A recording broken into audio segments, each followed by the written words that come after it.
RSP takes early lead in vote count, clinches 2 seats in Kathmandu. Congress wins 2 seats, NCP claims 1. Voters turnout in Thursday's HOR polls recorded as lowest in Nepal's history, declining participation signaling growing public frustration. President Paudel expresses satisfaction over successful conduct of elections, also thanks all voter and agencies for the smooth polls. Israel strikes Tehran and Beirut as Middle East war escalates. US warns bombardments over Iran to surge dramatically. Carney meets Japan's PM Takaichi amid Iran war escalation. Discussions to cover energy crisis, naval transits and fighter jet collaboration. And ANFA presidential election set for March 27. Pankaj Bikram Nembang and Dirga Bahadur Keshi to contest as election process gains momentum. Good evening, I am April Agising Lama. Welcome to NTV World Primetime News. We're coming to you live from Kathmandu at 1900 hours Nepal time. Elsewhere, it's 13:15 in London, 22:15 in Tokyo, and just after midnight in Sydney. Now the news in details. Ranju Darsananupane of the Rashtriya Swatantra Party has won the House of Representatives election from Kathmandu constituency number 1, securing 15,455 votes. Chief Election Officer Churaman Khadka said the 30-year-old candidate defeated her closest rival, Prabal Thapa Chetri, by a margin of 9,091 votes. Chetri, representing the Nepali Congress, received 6,364 votes in the election. Similarly, Biraj Bhakta Shrestha from the same party, RSP, has been elected from Kathmandu constituency 8, securing a total of 24,592 votes. Shrestha was followed by Suman Sayami from Nepal Communist Party with 3,217 votes. The vote difference has been massive, that is 20,275. Out of 29,774 votes cast in the constituency, 29,082 were valid while 692 were declared invalid. Nupani, a former leader of the Bibekshil Saza party and a social activist known for advocating women's rights and civil liberties, had also contested the mayoral election of Kathmandu Metropolitan City in 2074 BS at the age of 21. Now, Nepali Congress has won 2 seats so far, one in Mustang constituency 1 and another in the Manang constituency 1. Congress candidate Yogesh Gauchan Thakali won the seat by securing 3,307 votes. His closest rival, Indradhara Dadu Bista of the Communist Party of Nepal, received 1,806 votes.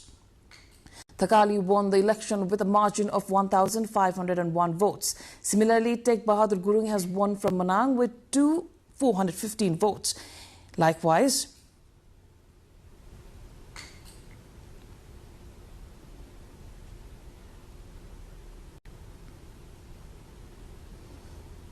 vote counting for the House of Representatives of Nepal election held yesterday is ongoing across the country.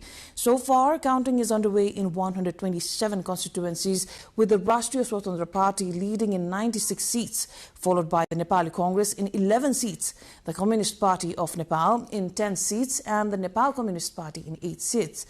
Shram Sanskriti Party is ahead in 3 seats, while the Rashtriya Prajatantra Party, Janata Samajwadi Party and Pragatshil Party are leading in 1 seat each. Meanwhile, Ranju Darsananupane of the Rashtriya Swatantra Party has won from Kathmandu constituency 1, while Nepali Congress candidate Yogesh Gauchan Thakali has secured victory from Mustang constituency 1 with 3,307 votes. Election Commission Nepal said ballot papers from Himalayan districts including Songpa Sabha district, Dolpa district and Gorkha district are yet to be airlifted due to bad weather, and vote counting there will begin after they are transported to the offices of election officers. Assistant spokesperson Kul Bahadur GC said ballot papers from several other Himalayan districts have already been airlifted, while the Commission has directed authorities to proceed with vote counting in Sangza District, Dolakha District and Dhanuta District Constituency number 1 in accordance with the law.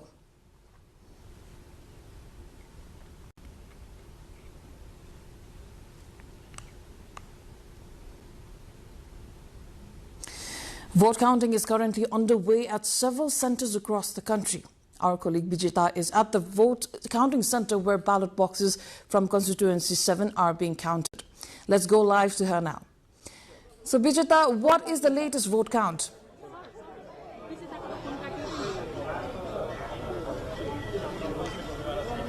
Bijita, what is the latest vote count?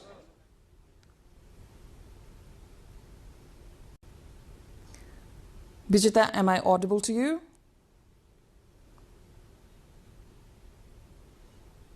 Bijita is right now at the constituency 7 voting centre, vote counting centre, with the ballot boxes which have come already in the counting centre, and our colleague Bijita will connect live with you in any moment.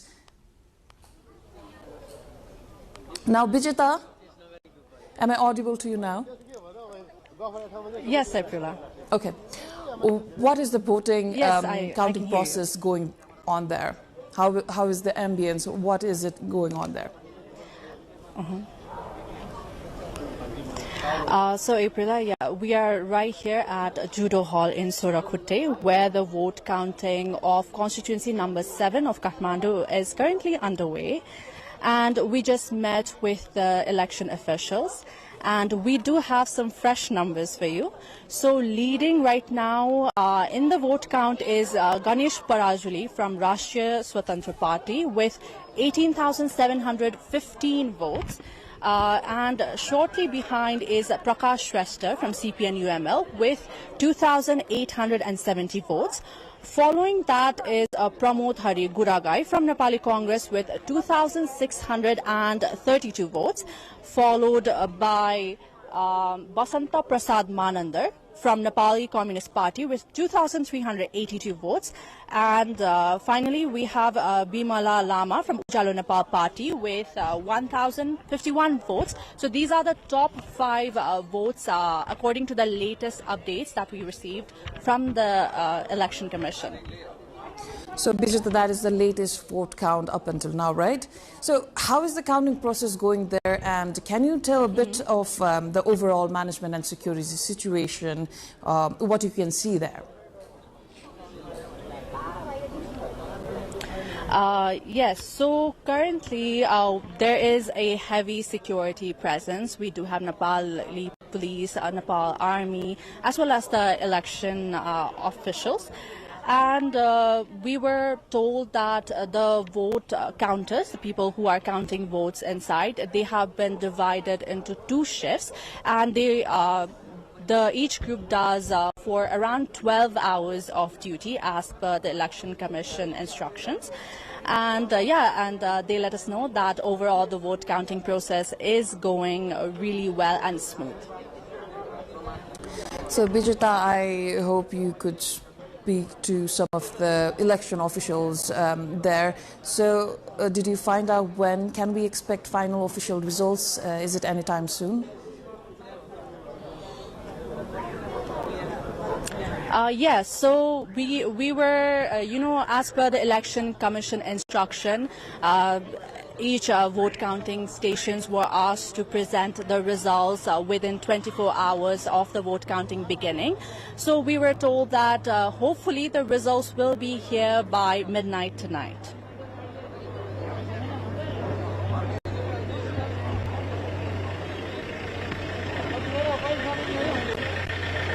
Okay, thank you, Bijita, for the live updates. Okay, that was our colleague giving us live updates about the vote count process there in Kathmandu, constituency 7. Now, moving on to the news bulletin, Nepal's March 5 House of Representatives election was undoubtedly historic, arising out of a special political vacuum following the overthrowing of an elected government from the street protests of September 8 and 9. The historic proportion of the election, however, was hardly reflected in the voters' turnout, which has been recorded as the lowest in Nepal's history. While the wave of change ushered in by the Gen Z movement becomes a new ray of hope among the people, especially the youths, does the significant drop in the voters' turnout signal towards growing frustration? Our colleague Diksha Awasthi brings a comparative look into the latest figures. The March 5, 2026 House of Representatives election in Nepal was an early democratic exercise with over 2 years left for the dissolved lower house of parliament. Despite the political significance of the election, only 58.07% of registered voters cast their ballots. In the historic election, which is the lowest turnout recorded in nearly 3 decades in Nepal, a total of 18.9 million voters were registered for the polls, including around 900,000 first-time voters. Yet, the participation rate failed to match expectations. Historically, Nepal has recorded higher voter participation. In 1991, voter turnout stood at 65%, followed by 61% in 1994. The 2013 Constituent Assembly saw an encouraging 78.34% turnout, while the 2017 general election recorded 68% voter turnout, and the last 2022 parliamentary elections saw 61% turnout. The Election Commission, that claims to have gone extra miles to facilitate voting, does not have an answer to the question. The voter registration deadline was extended. The system was further digitized and 168 more polling stations were added compared to the previous federal election. But officials speculate two major factors could have contributed to the low turnout. One, a large number of registered Nepali voters living abroad and growing public frustration with politics. There is very peaceful and enthusiastic voting participation of all voters. However, about the turnout of voting, this is not so satisfactory. However, this is not because of the role of Election Commission Nepal. Maybe this is because of the political parties, and also because some of them are out of the country and some of them are out of their permanent residence. Experts also point to Nepal's massive labor migration as the factor leading to declining turnout. More than 2 million migrant workers who are eligible voters continue to send billions in remittances back home but are unable to vote.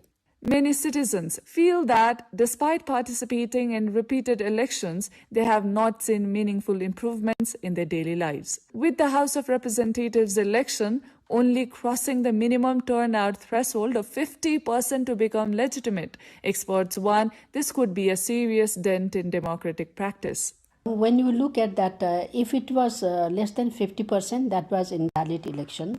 But it crosses 50% already, average around 58 to 59%, which is by law is a valid vote. According to the Election Commission, despite exploring options such as out-of-constituency voting and overseas voting, serious legal and logistic hurdles along with the lack of political will made it impossible to materialize the agenda. As Nepal moves forward after yet another election, the challenge now is not only conducting polls, but re-energizing voters' confidence to ensure that more citizens feel their vote truly matters. Diksha Awasthi with camera person Samir Thapa reporting for NTV World. Now, early results from Nepal's parliamentary election indicate the country could be heading toward a major political shift. New and emerging political groups are gaining momentum in several constituencies, signaling a growing public demand for change and more accountable governance. The trend suggests voters may be moving away from traditional power structures. It is said the early patterns reflect growing frustration with established parties. However, officials note that final results may still change as continuing counting still continues. Time now for a short break. We shall see you back with more updates.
You're watching NTV World Primetime News. Welcome back. Now, President Ramchandra Paudel has expressed satisfaction that the House of Representatives election in Nepal was conducted peacefully and helped to resolve the complex political situation facing in the country. In a statement issued through the Office of the President of Nepal, the President said the successful completion of the election reflects the commitment of Nepalese to democratic processes. He extended gratitude to the government, the Election Commission Nepal, and security agencies for their role in ensuring a smooth poll. President Paudel also thanked political parties, civil servants, and other stakeholders who contributed to the election's success. He further acknowledged the participation of voters across the country for helping strengthen Nepal's democratic system. Likewise, Nepal's Minister for Home Affairs, Om Prakash Aryal, has said the Thursday's HOR elections have been held in a fair and peaceful manner. Minister Aryal added the government has successfully fulfilled its responsibility of conducting the elections as pledged. मुलुक जोगाउने, मानवता जोगाउने र संविधान जोगाउने कुराको चाहिँ एउटा प्रत्याभूति दिएको छ। यो चुनाव हुन नसकेको भएदेखि हाम्रो मुलुक, मानवता र संविधान सबै चाहिँ जोखिममा पर्न सक्थ्यो। अब हामीले चुनाव गरेका छौं र चुनाव पनि निष्पक्ष चुनाव गरेका छौं। चुनावी सरकारले सुदृढ चुनाव गरोस् भन्ने अपेक्षा थियो। हामीले पहिलाको भन्दा गुणस्तरीय चुनाव गरेका छौं, सुदृढ चुनाव गरेका छौं। यहाँहरु सबैलाई थाहा छ यसपालि चाहिँ रगतको एक थोपा पनि बगेको छैन चुनावको क्रममा र हाम्रो सरकार गठन भएदेखि नै राजनीतिक हिंसाबाट रगतको थोपा पनि बगेको छैन। त्यो प्रत्याभूति दियौं। चुनावको क्रममा पनि हिंसात्मक झडपहरू हुन पाएनन् एकाध बाहेक र त्यसलाई पनि हामीले रोकथाम गरेर त्यसलाई काबुभित्र राखेर चुनाव गरायौं, मतदान गरायौं र चाहिँ त्यसरी चाहिँ पहिला स्थगन हुन्थ्यो, धेरै संख्यामा स्थगन हुन्थ्यो, फेरि चाहिँ चुनाव गराउनु पर्थ्यो। अहिले चाहिँ देशभरि नै एकैचोटी मतदान चाहिँ सम्पन्न भएको छ। स्थगन गर्नु परेको कुरा अवस्था पनि छैन। यो सबै कुरा चाहिँ हामी एउटा राजनीतिक सुशासनको लागि यति अब मानकहरू चाहिँ हामीले बढाउनै पर्छ, मानक बढाउनु पर्छ, हाम्रा मानकहरूलाई सुदृढ गर्नुपर्छ ताकि चाहिँ भविष्यमा आउने सरकारले पनि ती मानकहरू भत्काउन नसकोस्, त्यो भन्दा ती मानक घटाउन नसकोस् भन्ने नयाँ लक्ष्यका साथ हामीहरू लक्षित नतिजा त्यो तहको लक्षित नतिजाको हामीले एउटा चाहिँ अपेक्षा राखेर यो काम गरेका थियौं। हजुर। Moving on, police have taken 24 people into custody across Nepal for violating the election code of conduct and engaging in anti-election activities during the ongoing polls. According to Nepal police, those detained include 1 in Kathmandu Valley, 3 in Koshi province, 4 in Madhya province, 7 in Bagmati province, 3 in Gandaki province, and 1 each in Lumbini and Karnali, along with 4 in Sudar Pashchim province. Police say strict surveillance has been deployed nationwide to maintain peace and prevent violations during the election process. Authorities have also seized 2,597 vehicles operating without permission, including 2,351 two-wheelers and 246 four-wheelers. Meanwhile, suspicious objects were discovered at 15 locations across the country, including 2 in Kathmandu Valley, and security agencies coordinated with the Nepal Army to safely dispose of them.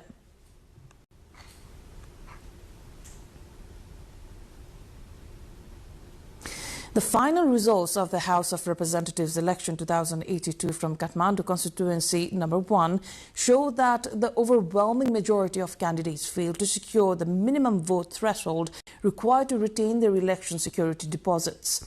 Out of 29 candidates who contested in the constituency, only 3 candidates, including the winner, were able to save their deposits, while the remaining 26 candidates forfeited them, according to the final vote count. Under Section 64 of Nepal's Election Act, candidates contesting under the first-past-the-post system must receive at least 10% of the total votes cast in order to retain their security deposit.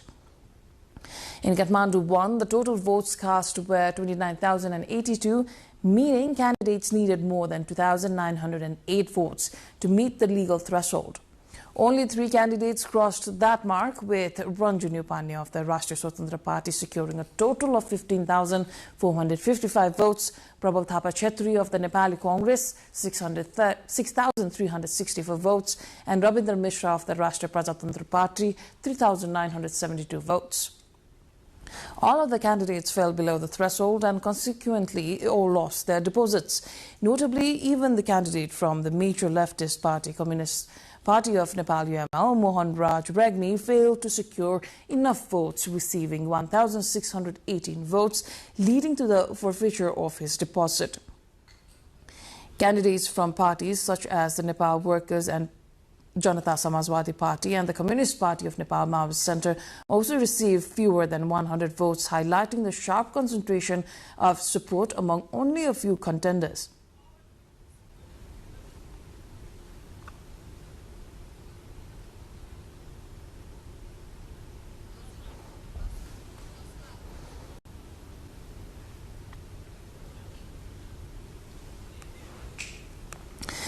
Now, in other news, traditional archery festivals are widely celebrated in districts such as Raswa, Manang, Mustang and Dolpa, where the practice has been passed down through generations. Among indigenous communities like the Tamang, Thakali and Gurung, archery is more than just a sport. It is a vital part of their cultural heritage. In northern Russia, this tradition comes alive during the 15-day celebration of Gyalpo Losar, also known as the King's New Year. Held during the winter season when farming work slows down, the festival provides an opportunity for communities to gather and celebrate together. People dressed in traditional Tamang attire take part in singing, dancing and various cultural activities, creating a vibrant festive atmosphere. One of the main highlights of the celebration is the archery competition, where participants from different villages showcase their skill and precision. Before taking their shots, archers receive blessings for good fortune, a tradition believed to bring success and protection. Now we'll take a short breather here. Stay tuned.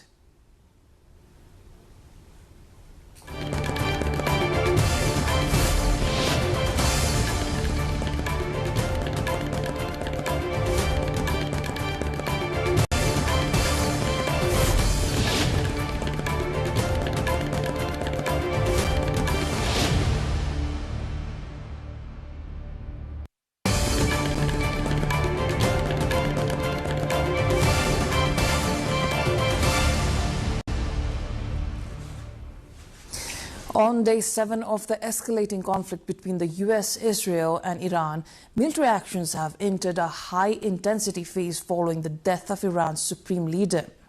US B-2 stealth bombers and Israeli aircraft conducted massive strikes on Tehran's military infrastructure, while a major Iranian drone carrier was set ablaze in the Persian Gulf. In retaliation, Iran launched missile and drone attacks targeting regional US bases in Qatar, Saudi Arabia and the UAE, with a confirmed strike in Bahrain causing civilian damage. As the death toll in Iran exceeds 1,200, the political crisis deepens. President Trump has signaled he will block specific candidates from the Iranian succession, while Tehran remains defiant, rejecting all ceasefire negotiations and preparing for a potential ground incursion. The United Nations Rights Chief stressed Friday the need for transparent and impartial investigations into an alleged deadly strike on a school in Iran, urging Washington to move very quickly with its announced probe. I urge the states involved to take immediate steps to de-escalate, to give peace a chance, and on other states to call clearly on those involved to pull back. Cool heads must prevail if we are to prevent further terror and devastation for civilians.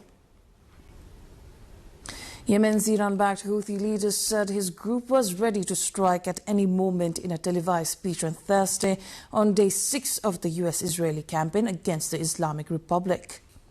هنا في اليمن نؤكد وقوفنا إلى جانب الجمهورية الإسلامية في إيران والشعب الإيراني المسلم، ونحن نتحرك في مختلف الأنشطة وأيدينا على الزناد فيما يتعلق بالتصعيد العسكري والتحرك العسكري في أي لحظة تقتضي التطورات ذلك.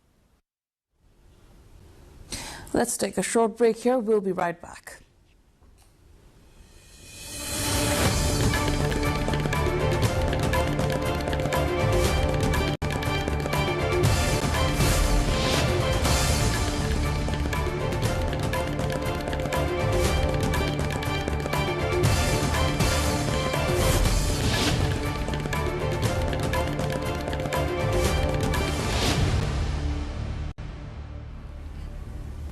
Canadian Prime Minister Mark Carney arrived in Japan to meet with Prime Minister Sanae Takaichi, focusing on intelligence sharing and defense cooperation amid the escalating Iran war. Seeking to pivot away from reliance on the U.S. under President Trump, Carney is advocating for middle powers to collaborate on critical minerals and regional security. The talks are particularly urgent for Japan, which faces a massive energy crisis due to the closure of the Strait of Hormuz. Additionally, the leaders are expected to discuss coordinating naval transits through the Taiwan Strait and potential Canadian interest in the Global Combat Air Program fighter jet project. Now, a four-story building housing a nursing home collapsed in Belo Horizonte, Brazil, leaving 8 people dead and 4 others missing. Emergency crews have rescued 8 survivors from the rubble, including a 2-year-old child, while 9 others escaped shortly after the early morning disaster.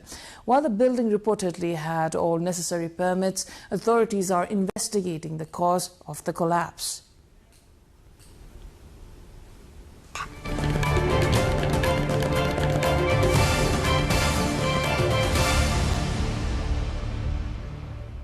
Time for sports update.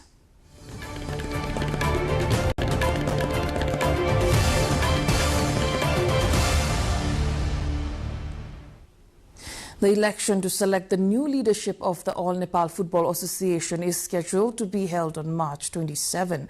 According to the revised schedule released by the AFA Election Committee, the contest for the presidency is expected between current President Pankaj Bikram Nemang and former Senior Vice President Dirga Bahadur Kesi. The committee recently made the list of candidates public as part of the updated election timetable. The election process had earlier been stalled following directives from the Election Commission Nepal. With the revised schedule now in place, the committee said the process has regained momentum toward electing new leadership for the association. Now, in a record-breaking classic at Mumbai, India defeated England by 7 runs to secure their spot in the T20 World Cup 2026 final. Player of the match, Sanju Samson, powered the hosts to a massive 253-7 with a stunning 89 off 42 balls, supported by aggressive cameos from Ishan Kishan and Hardik Pandya. England's chase was fueled by a defiant maiden century from Jacob Bethel, but India's death bowling, led by Jasprit Bumrah, and a clutch final over from Shivam Dube held firm under pressure. India will now face New Zealand in the final this Sunday in Ahmedabad.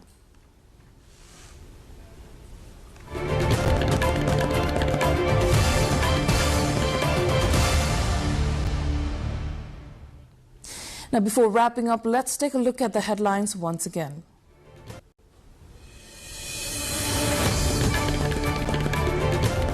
Results of 5 seats announced in early count. RSP and Congress win 2 each. NCP claims 1 so far. Voters turnout in Thursday's HOR polls recorded as lowest in Nepal's history. Growing public frustration blamed for the decline. President Paudel expresses satisfaction over successful conduct of elections, also thanks all voter and agencies for the smooth polls. Israel strikes Tehran and Beirut as Middle East war escalates. US warns bombardments over Iran to surge dramatically. Carney meets Japan's Prime Minister Takaichi amid Iran war escalation, discussions to cover energy crises, naval transitions and fighter jet collaboration. And ANFA presidential elections set for March 27, Pankaj Bikram Nemang and Dirga Bahadur Kesi to contest as election process gains momentum. That's it for this edition of NTV World Primetime News. Do join us through our social media and get the latest updates from our official website, nepaltelevision.com. Thank you for staying with us. Have a wonderful evening ahead.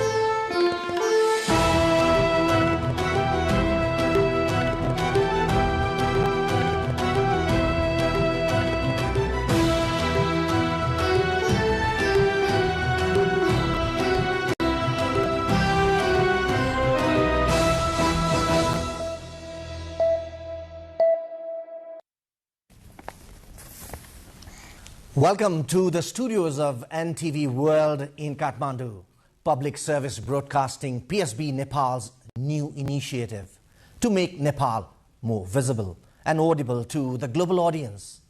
Welcome on board.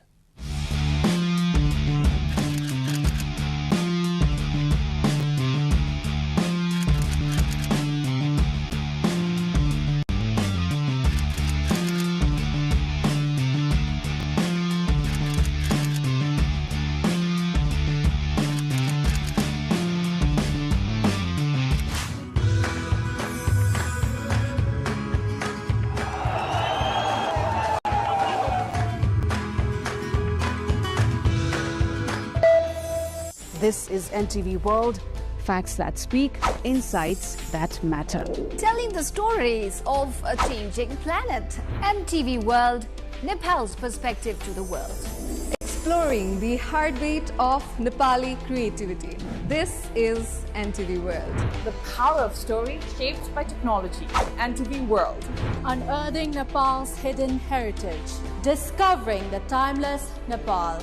Telling stories that endure across centuries. Where culture breathes, stories bloom. When the world moves, we make a sense of it. NTV World, taste of Nepal. Every recipe, every flavor tells the story. Journalism in the digital age. Fast, focused, verified. Stories hold power. Stories reflecting life. Stories of the hinterlands. Reporting for NTV World. This is NTV World. Welcome to News Hour. This is NTV World. Welcome to Primetime News. One story at a time. Crossing borders, connecting voices, where Nepal meets the world in dialogue. This is NTV World, Nepal's perspective to the world. Voices that connect Nepal to the world, bringing perspective, region and relevance to every story. NTV World, Nepal's perspective to the world. Stand by. Mic is on. 3, 2, 1, cue. We are NTV World.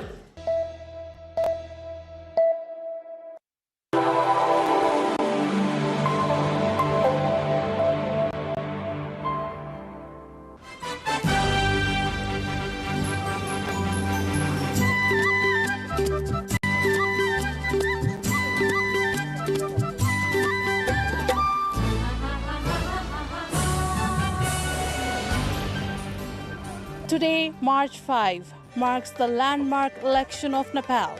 Nepal is all set for House of Representatives election, and at the background we can see our voters are all excited to cast their vote to bring the new leaders into our parliament. Today, 275 members, out of which 165 will be the representative from first past the post system and 110 from the proportional system.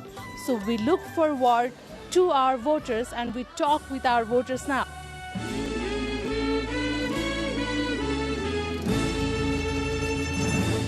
So we can see voting process has already begun and voting has started since say 7 a.m. in the morning. So we also have voters who have already casted their vote and we are taking you with them. Hello. Hello. Welcome to NTV World. Thank you. Did you cast your vote? Yes, I just did. So, is this your first time? Yeah, it's our first time casting the vote. What motivated you to vote this time?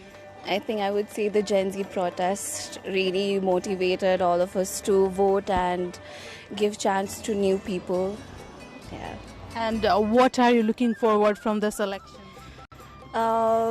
For the development of our country, for the betterment of the people. That's what I'm mostly looking forward to. Yeah, I think just the betterment of the country is the reason for them to vote, and also the Gen Z protest, I would say, because a lot of innocent lives were lost. So I think that should motivate you to vote.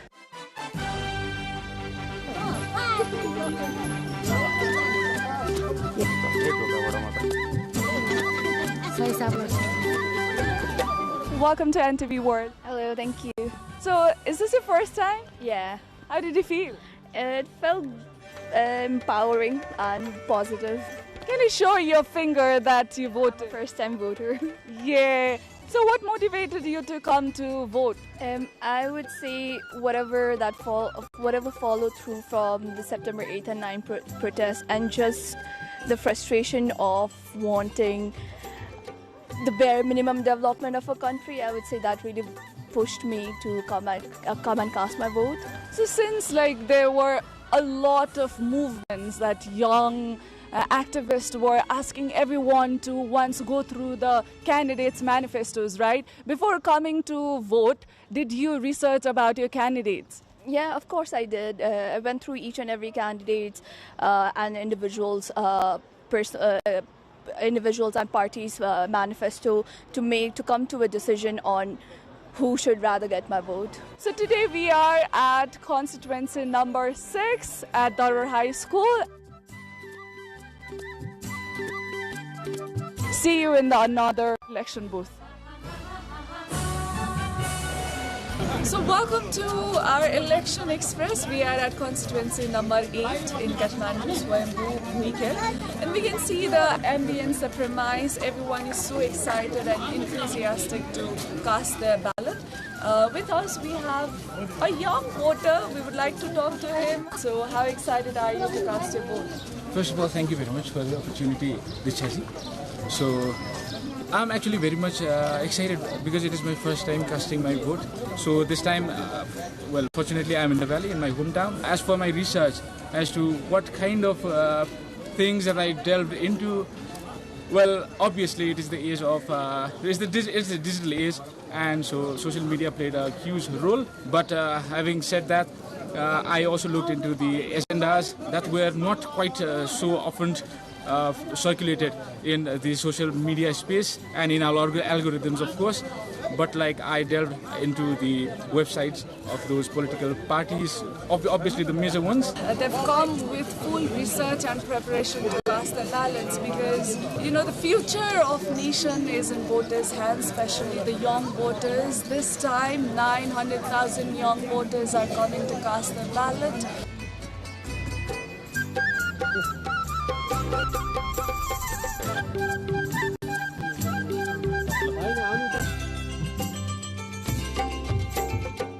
And we will be talking to the polling officer. Let's talk about what is the situation like. How is the voting process going on? Yes, as we know, the parliamentary election is underway in Nepal across each constituency, and we are now in Kathmandu constituency number 8, and we have been carrying out the polling activity perfectly. The polling started exactly on 7 a.m., completing all the formalities. Some institutional formality have been completed, and people are very happy to cast of their favorable, parties. And we are facilitating perfectly so far till now, and hopefully it will go smoothly, peacefully and fairly. So we are at constituency number 8 in Bhuikhel, Swayambhunath. We just spoke to polling officer and we are so excited to see the ambience and environment. Everyone is so excited to cast their ballot. So the designated time to cast your vote is from 7 a.m. in the morning till 5 p.m. in the evening. So please do not waste your time and come give your vote. Your vote means a lot for the country's development and future. See you in the next polling station.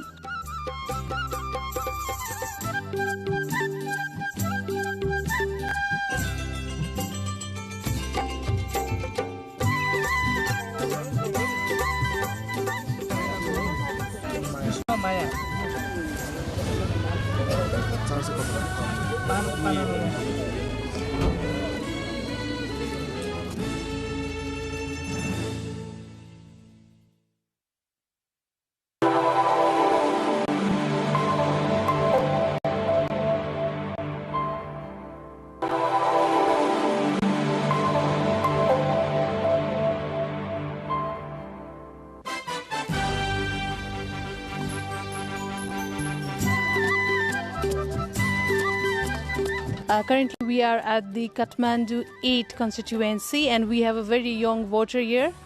Hello, welcome to NTV World. Hello. What's your name? Supriya. So, is this your first time voting? Yeah, it is my first time voting.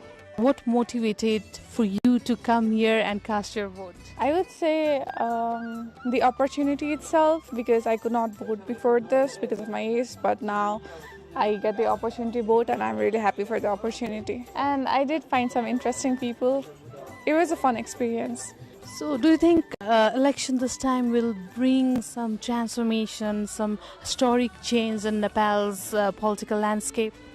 I would certainly hope so, because so many people sacrificed their life for us to have this day, and I hope that the government will honor them and do good going forward. Have you finished casting your vote? Yes, I voted. How was the experience?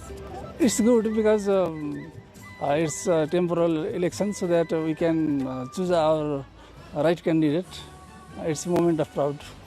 Did you research and studied about parties' manifestos, their agendas before coming here and casted your vote? Yeah, I read manifesto of all parties. I know every candidates. Although I am public health specialist, but I have keen interest in politics also. So I did all research, all findings, and concluded my vote in ballot box. What do you have to say about the security arrangements inside the polling centers? It's very safe. Security is very good. All management is also very good. And within 5 minutes, I completed all my processes. So that is excellent management.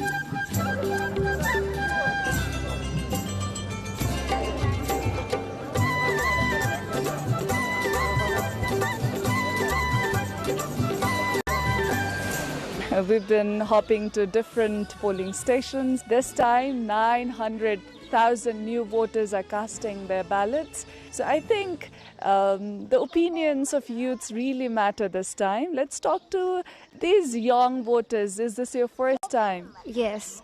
Yes. How did you feel casting your ballot? What was the experience like? I was kind of excited and nervous at the same time because it was my first time, so yeah. Yeah, I was also pretty nervous about it, but after all, I'm hoping for the change in the nation. So, what motivated you to cast ballot this time? Was it just because it is your responsibility as a citizen, or because of the recent Gen Z movement? What do you think? Of course, it was because of the recent Gen Z movement. It was too much, like the corruption, everything, and we wanted a new change. So yeah, that's for that. Yeah, of course, it's our responsibility and also our right. We should utilize our right properly in the proper place. So yeah, I feel like taking out all the suffocation, and then after all, I think this election will do something better. Will this election change the political structure of Nepal? How optimistic are you? If you have to rate on 10, how much would you rate? I think I'm optimistic. I'll rate 8 out of 10. Yeah, same. Same. So you're optimistic. We cannot predict the future, but we are hoping about it. So.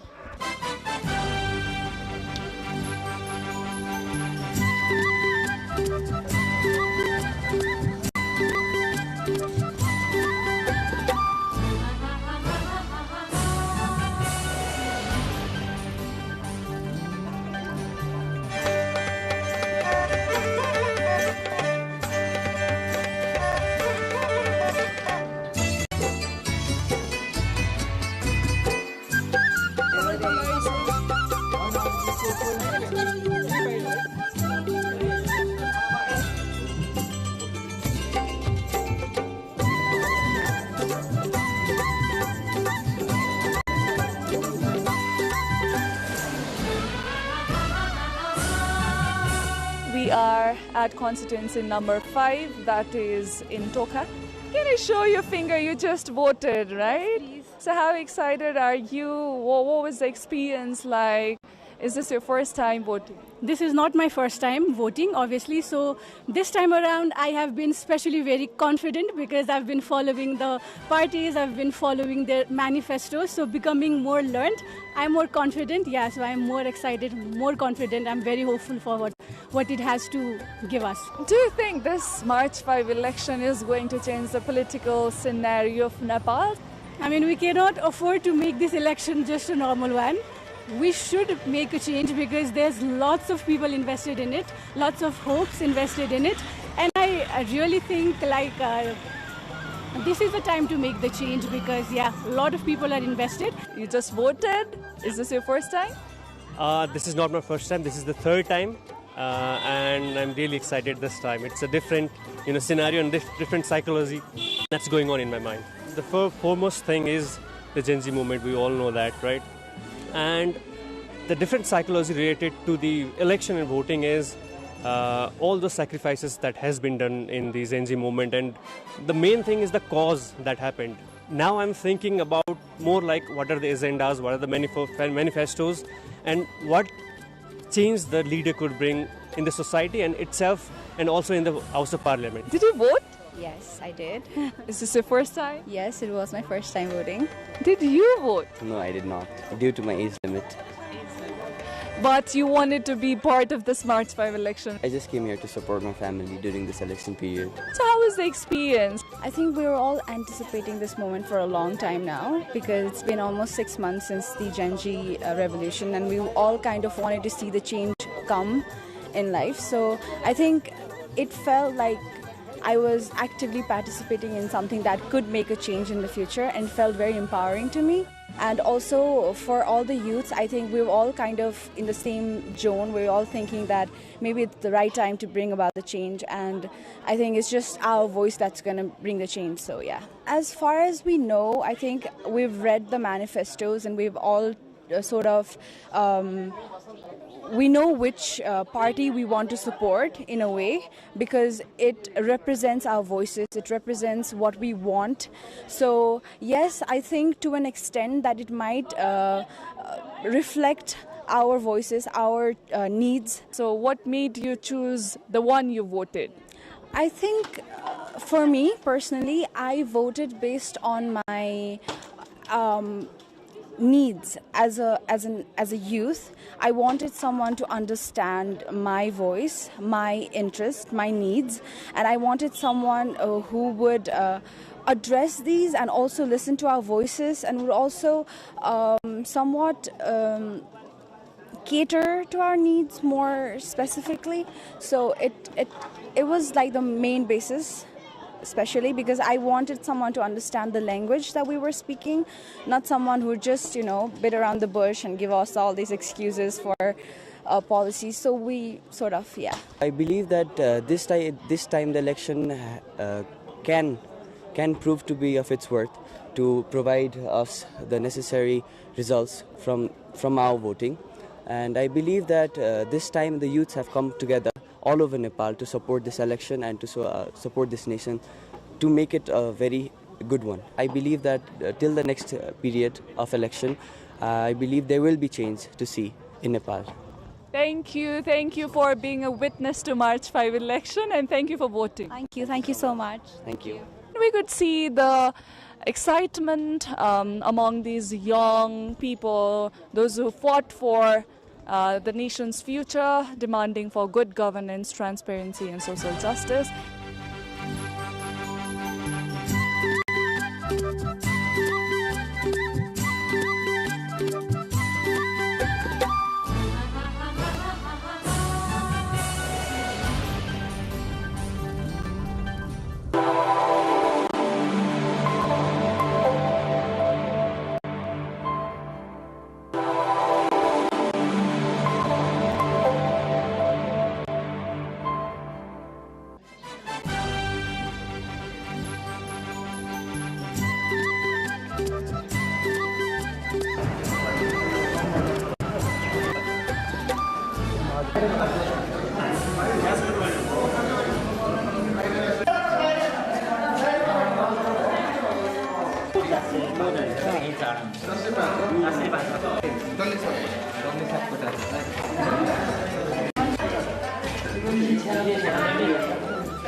सुरु भएको छैन निर्वाचन आयोगले भनेको टाइमसम्म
Currently, we are at the Kathmandu 8 constituency, and we have a very young voter here.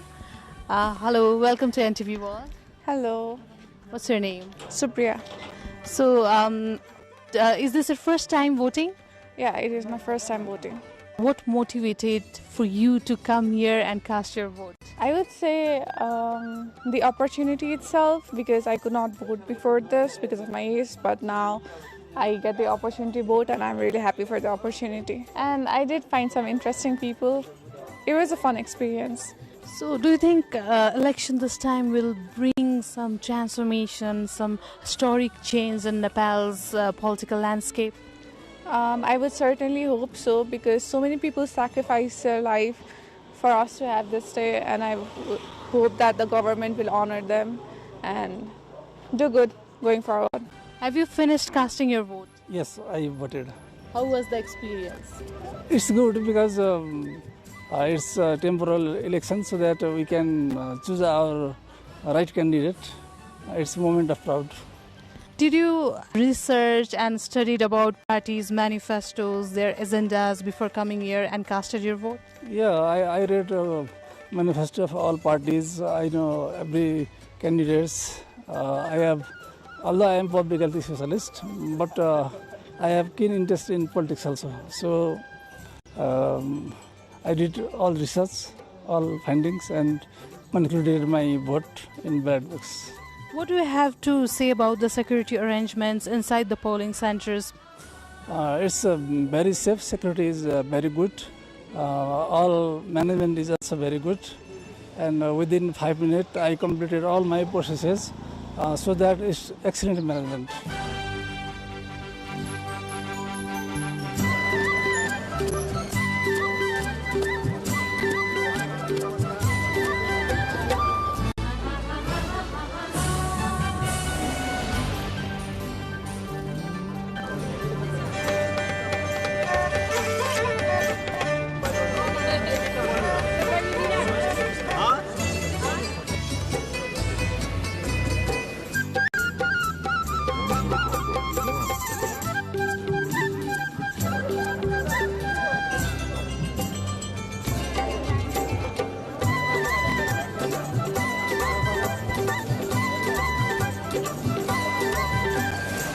We've been hopping to different polling stations. This time, 900,000 new voters are casting their ballots. So I think the opinions of youths really matter this time. Let's talk to these young voters. Is this your first time? Yes.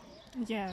How did you feel casting your ballot? What was the experience like? I was kind of excited and nervous at the same time because it was my first time, so yeah. Yeah, I was also pretty nervous about it, but after all, I'm hoping for the change in the nation. So, what motivated you to cast ballot this time? Was it just because it is your responsibility as a citizen, or because of the recent Gen Z movement? What do you think? Of course, it was because of the recent Gen Z movement.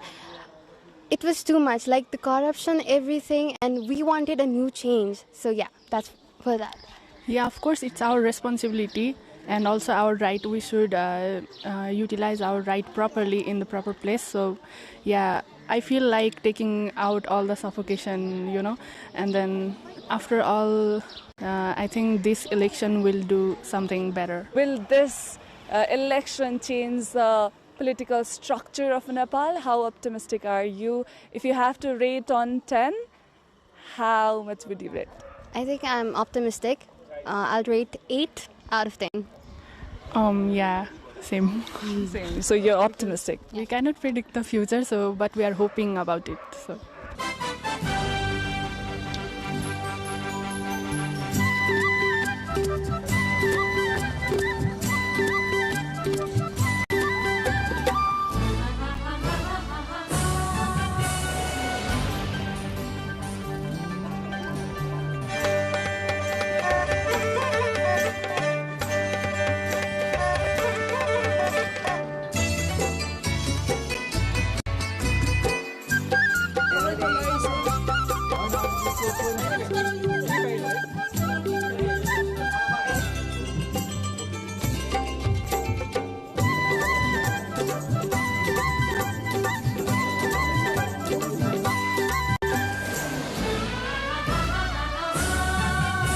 We are at constituency number 5, that is in Toka.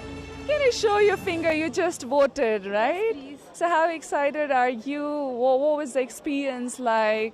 Is this your first time voting? This is not my first time voting, obviously. So this time around, I have been especially very confident because I've been following the parties, I've been following their manifestos. So becoming more learned, I'm more confident. Yeah, so I'm more excited, more confident. I'm very hopeful for what it has to give us. Do you think this March 5 election is going to change the political scenario of Nepal? I mean, we cannot afford to make this election just a normal one. We should make a change because there's lots of people invested in it, lots of hopes invested in it. And I really think this is the time to make the change because, yeah, a lot of people are invested. You just voted. Is this your first time? This is not my first time. This is the third time. And I'm really excited this time. It's a different scenario and different psychology that's going on in my mind. The foremost thing is the Gen Z movement. We all know that, right? And the different psychology related to the election and voting is all the sacrifices that has been done in the Gen Z movement, and the main thing is the cause that happened. Now I'm thinking about more like what are the agendas, what are the manifestos, and what change the leader could bring in the society and itself, and also in the House of Parliament. Did you vote? Yes, I did. Is this your first time? Yes, it was my first time voting.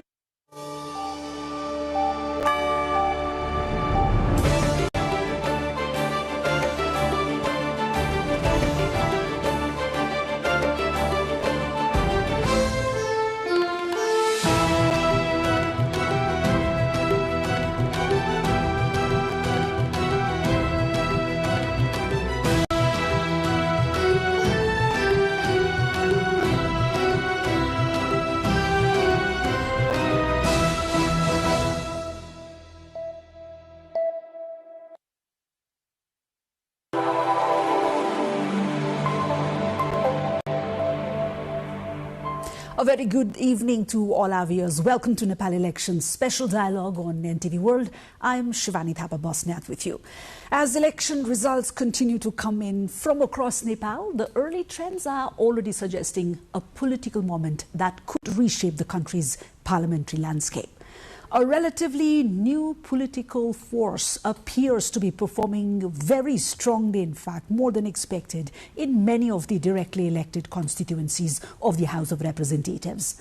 But while election day or the immediate election aftermath often focuses on numbers and victories, the deeper questions begin only after the votes are counted. How does a constitutional system absorb a sudden political shift like this? Was a scenario or such a scenario anticipated by the architects of Nepal's constitutional framework? And perhaps most importantly, what happens next? Nepal's lower house has 275 seats in total, with 165 elected directly and 110 through the proportional representation. So even as trends emerge, the final parliamentary balance and therefore the shape of the next government remains uncertain. But beyond the arithmetic lies a broader institutional question. How will Nepal's political system adapt to this changing shift in the central role in governance? And to explore that, I'm joined in by constitutional scholar Dr. Bipin Adhikari, who was closely involved in Nepal's constitution writing process. Dr. Adhikari, welcome to the show. Thank you. Namaste. It's a pleasure to have you here in our studios in this very, very crucial moments.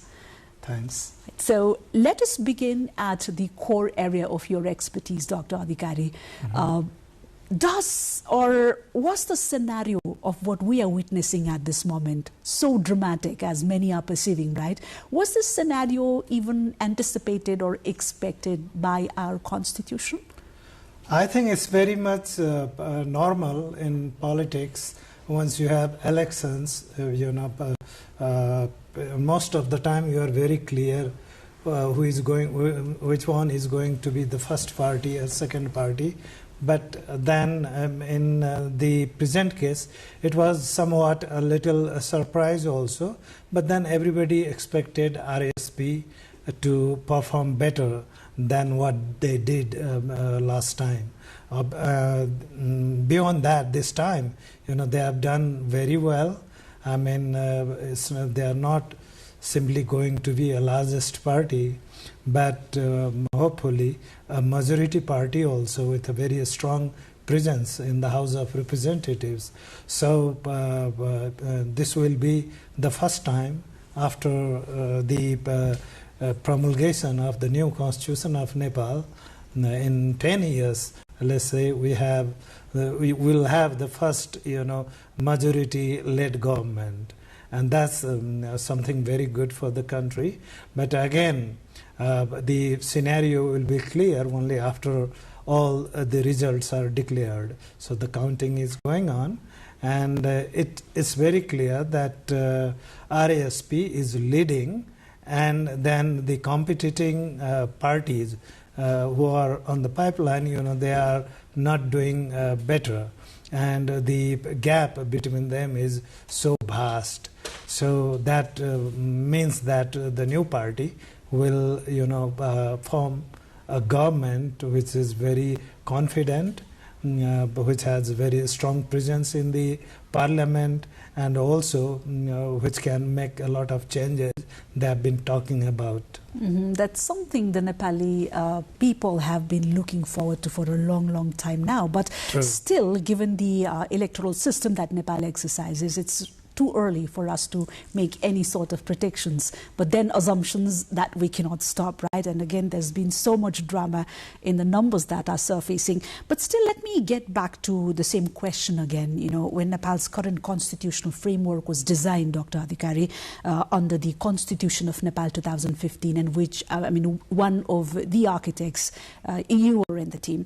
I don't say I'm an architect, but then I was, one of the experts providing external support to the constitution building process. Right. So as one of the experts, was the possibility of a completely new political party or political force emerging so quickly in Parliament something that the Constitution anticipated? That's now the fait accompli. I don't say that gives a negative connotation. That's not my intention.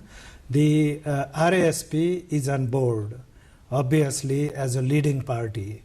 And the way they have been performing, it shows that they will lead the future, and with a very strong presence in the House, as I said already. So this time the difference is the opposition parties will be meager. There will be very limited number of parties in the parliament, and most of the parties are, at present, they are fighting their existence in the polling center. You can see that there are more than 65 parties contesting elections, and they have not been able to show up with the ballot papers so far, and only couple of parties are there. And even the dominant parties in the country so far, like Nepali Congress, UML, and the other parties who started as regional parties are also facing the existential crisis, because getting down to you can see that Nepali Congress will now its strength in the house that was dissolved was almost 88 or 89 out of 275. Now it's not going to be the same. They will decline further, and it's possible that they will end up with let's say let's say 24-25 seats, and it's said to be declared, but then they are not performing. So the opposition will be a weak opposition with a very strong heavyweight ruling party, and that means the parliamentary system, especially its internal check and balance, will suffer with that changed context, and that's very much going to happen very soon. And it's just 10 years or a little more that the constitution was promulgated, right? So yes, I mean, like, was this anticipated, or did the constitution anticipated a little gradual change in these sort of equations? I think the formation of government, as far as the constitution is concerned, it only has the provisions for how in a given scenario the government will be formed, and this type of eventuality is always there in the constitution, so it's not unpredictable. So what is now the change in the scenario is that a single party is coming up as a dominant party in the parliament, and many of us here, they used to remark that it's not possible to form a majority government in Nepal anymore because of the proportional electoral system, and now it has proved wrong, that even within the proportional system, a strong majority party could lead the government. So if there are alternatives, people are ready to vote for. So the constitutional provisions are there. I don't think there is any stress on these provisions. Nepal's parliamentary system combines both the direct elections and the PR representation as well. So we still have to wait a little more to see a clearer picture of how the equations emerge, right? From a constitutional design perspective, Dr. Adhikari, what role does this proportional representation meant to play in moments like this? Like, is the system designed to moderate sudden electoral swings like the ones that we're experiencing? I think it was like it was not a swing. In fact, the dominant political forces in the country had a problem to read, what is written on the wall. They have been failing because there was, a strong hue and cry that the government has not been able to ensure good governance. The rising corruption had been an issue always, and the selective enforcement of rule of law had been clearly an issue for many years. So that was something that everybody talked about, but then none of the political parties in the country were able to pick up these little threads in the electoral process. This time RSP did it, and so RSP came forward as an alternative, and obviously it is being trusted by the people. The proportional representation, in fact, this has been introduced into the constitutional system of Nepal to make sure that there is a proper level of inclusion in the political process, and also that the regions as well as the ethnic groups in the country are properly represented. So that came in addition to first past the post system, which is ideology based. And many people thought that the political parties in Nepal, they will be able to keep up with the ideological thread along with representation ensured through proportional system. And in fact, they have been able to do it. It's only that this time, the change is, it has reached through a crisis level. Now that people voted without trusting anybody. And you can see that, as I said, the competitors are not performing very well. If you see how the RSP is leading in almost all constituencies, except there are rare exceptions. Otherwise, it's very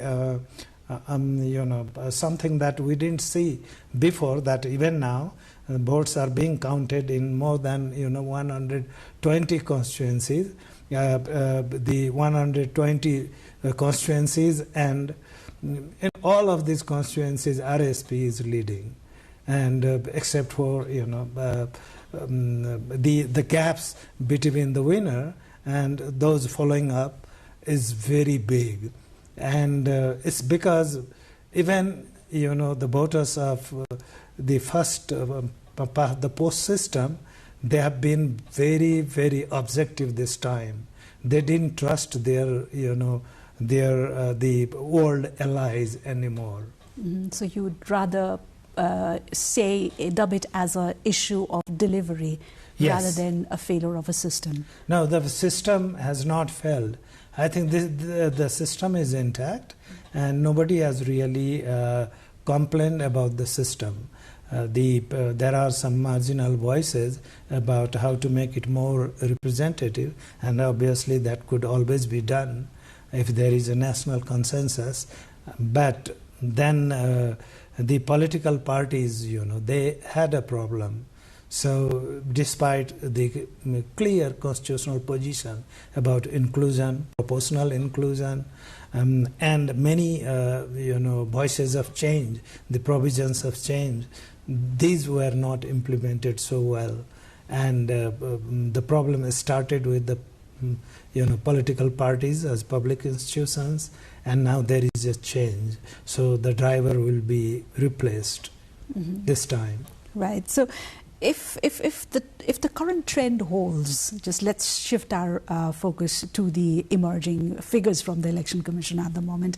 If the current trend holds, Dr. Adhikari, Nepal could see a parliament where traditional parties are significantly weakened, right? And as you said, certainly we are looking, like the figures show a pretty much weakened opposition, right? So a parliamentary democracy largely relies not only on a government but also on a very, very credible opposition. So in an assumption, should the traditional forces collapse in this election, who provides the opposition?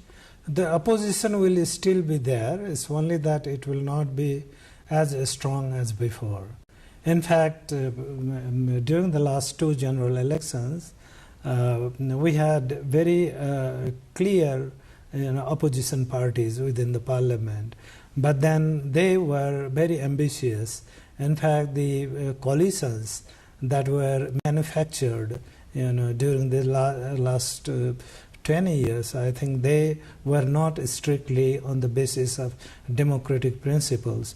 Despite the fact that some political parties clearly had the popular mandate in their favor, some weaker parties, the opposition groups who should have been in the opposition, they were leading the government because they tried to, some way manage the mathematics in the but and some way come out with the majority, but leaving the fact that elections are held in order to see who has popular mandate, and forces with popular mandate were forced to be in the opposition.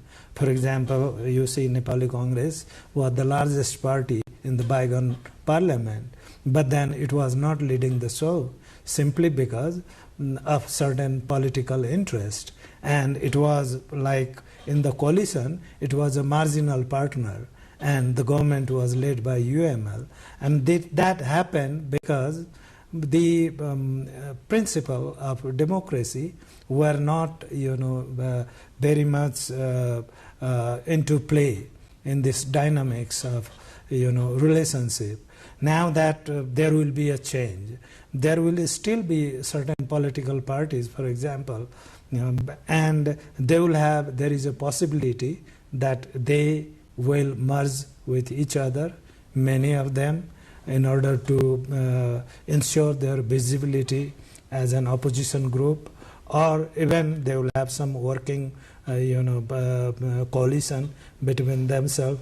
So that way also they can ensure that they are able to serve as opposition, a loyal opposition to the system. Would that pave way to a danger that too weak in opposition could weaken democratic accountability? I think opposition is very much needed, and it has to be a strong opposition. But in modern world, it's not the opposition in parliament which matters. We have the free and independent media, which I think, if you compare with the rest of the South Asian countries, I think we are still very much independent, and that serves to the advantage of our democracy. And apart from that, the civil society of Nepal is also very much, I think it is very strong, and so it is also there. And even RSP, it is going to have the necessary numbers to make it stronger, but it cannot be very strong because it is yet to develop as a political party, because it lacks institutions throughout the country.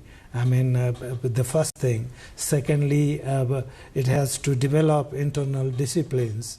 This is the code of conduct and the certain, standard norms and values that will be used to discipline the cadres as well as the leaders.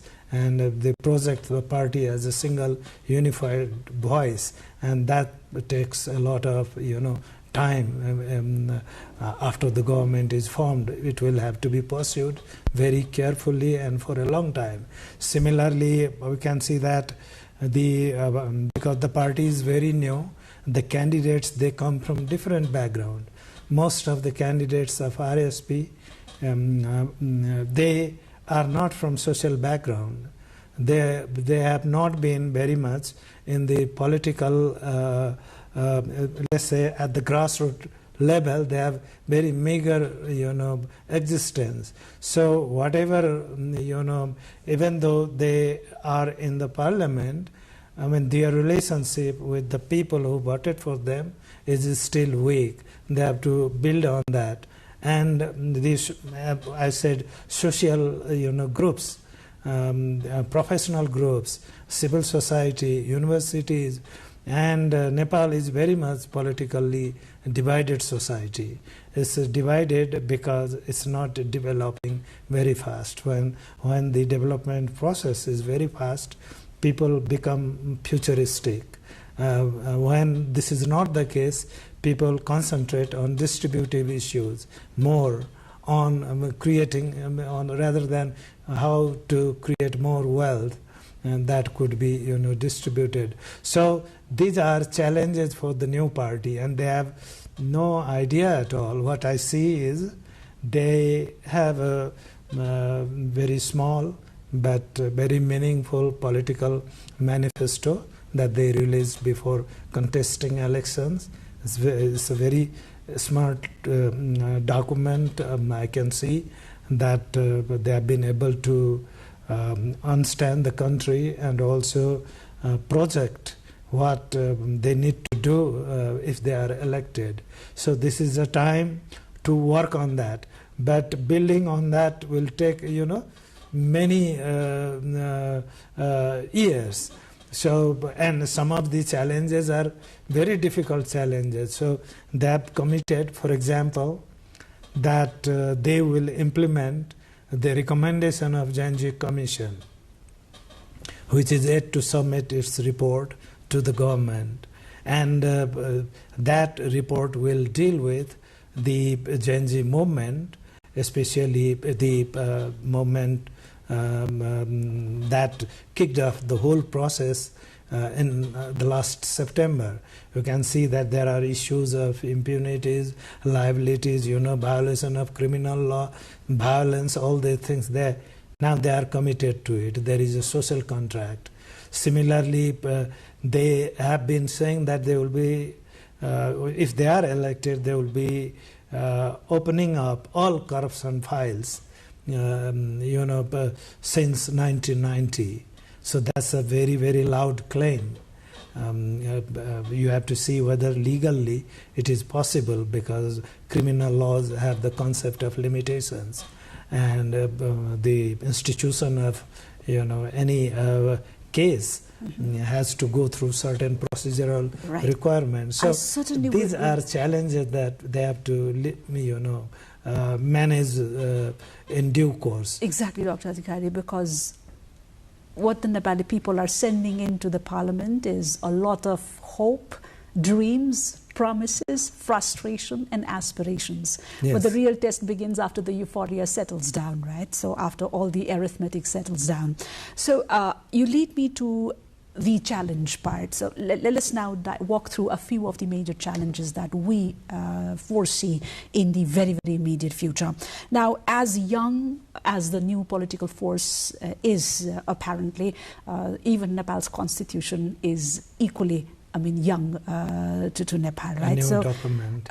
Nepal's constitutional system again is federal in nature now, a very new federal democratic with significant powers distributed to the provinces as well. So even if the federal parliament changes dramatically with the new forces ushering in, provincial governments may remain dominated or will remain dominated by the established parties.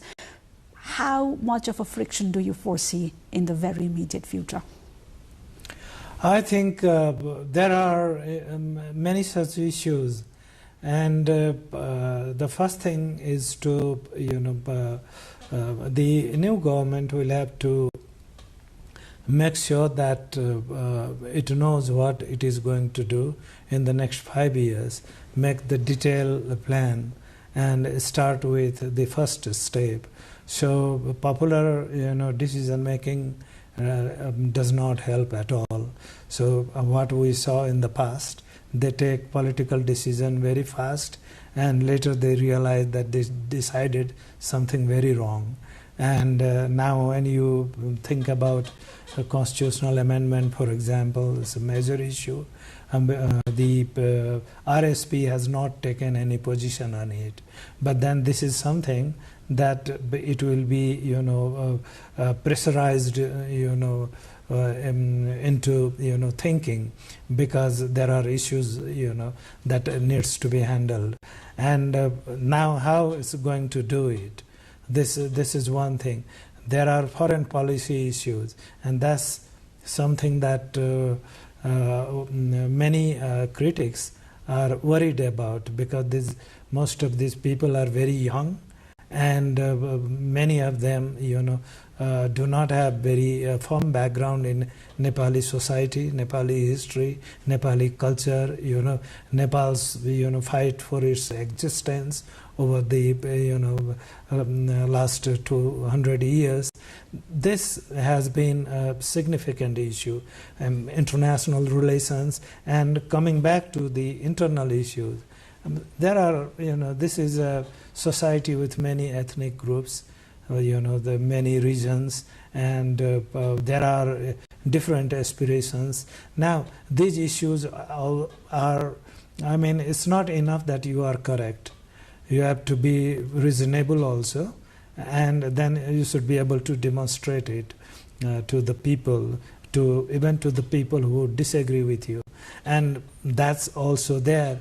So it has to be done, step by step, and without losing the current. And that's always a challenge. Mm-hmm. We've been discussing the constitutional and institutional implications of these election trends. But of course, there are Nepalis who are watching us live at the moment, Dr. Adhikari, and who are also watching these developments very, very closely. And many are asking some practical questions about what happens next. So let's bring in a few questions that our viewers have sent in on our live streamings and our broadcast. I would want to pick a question first from Manuja Upriti, and she asks, do you think the new party that is likely to form the upcoming government will be able to address the demands of the Gen Z? Yeah, of course, it is in a position to fulfill the demands of the youths of the country. So, and in fact, RSP has come forward because of the strong support of youths, and so they have required majority, and the constitution does not prohibit for any changes. They can go for any changes, and the challenge is to sit with the youths and find out what exactly they want and how to pursue it, because there is no quick fix to their problems. Youths are related with different problems in our society, and it's a matter of prioritization and also developing strategies and then pulling on resources. And this is possible, especially for the people who are educated, who have very good background, who are committed to this country. The government should be able to offer what it can do to them, to the entrepreneurs, to the fresh graduates, to those who want to stay in the country and contribute to its development as well as build their career. So this is possible, and now that they can start with the ministry with a clear terms of reference for the youths, and we don't have some separate committed ministerial portfolio for the youths and their issues. Mm-hmm.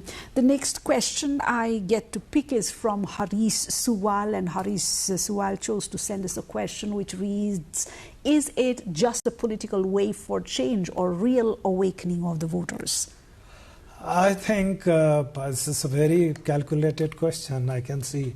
I would say this is a mix of both these situations, expectations, and obviously people who voted, they voted for good, and then there was a big wave. You see, the parties, the political parties who ruled the country so far, let's say for the last 35 years or so, they were very strong parties. Now at once they all are on the margins. That means that there was something seriously wrong on their part. Now those who are saying that they have the solution to the problems of this society, they should be able to deliver, and nothing will help if the delivery, that means good governance aspect of the the new government is weak. So I would say that we have to offer solutions on both these parts. Mm-hmm. Some really interesting questions coming in, Dr. Adhikari. We have one from Janardhan Baral, who asks, the voters' turnout suggested otherwise of the general excitement.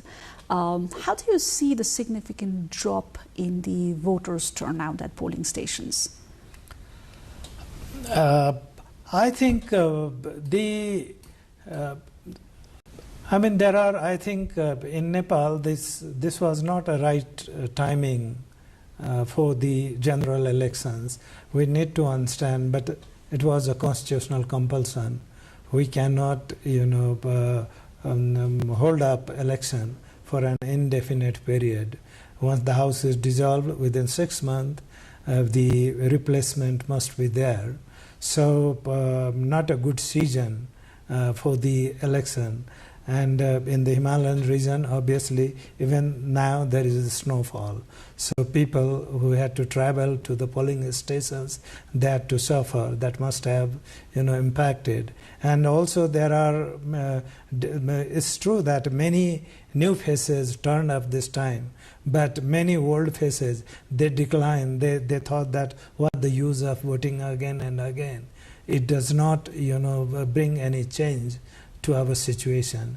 So that mentality must also have some way affected the decision making. And also that 60% is not bad. If we go by international average, that's still very important, I think. We talk about legitimacy of the election only when the system has not offered opportunities to the people to go to the polling stations. There are structural disadvantages created, but we don't have that scenario anymore. So the 60% turnout is not bad. I would say if we are able to maintain it, I think we still can have a legitimate government politically. Constitutionally, it is already legitimate. There's one more question coming in. I'm not sure if this is quite relevant to the context or the topic that we are discussing, but still I would want to take this question. There's no name, it's an anonymous question. It says, why cannot we implement out-of-constituency voting and abroad voting? I'm sure there were so many people who wanted to vote but were refrained from their voting rights owing to all these infrastructural and policy hurdles. So the question is why, and is there a special protocol for voting from outside the country? This is possible, but then it's a management issue. We need to develop our capacity to do it, number one. The second thing is when we have,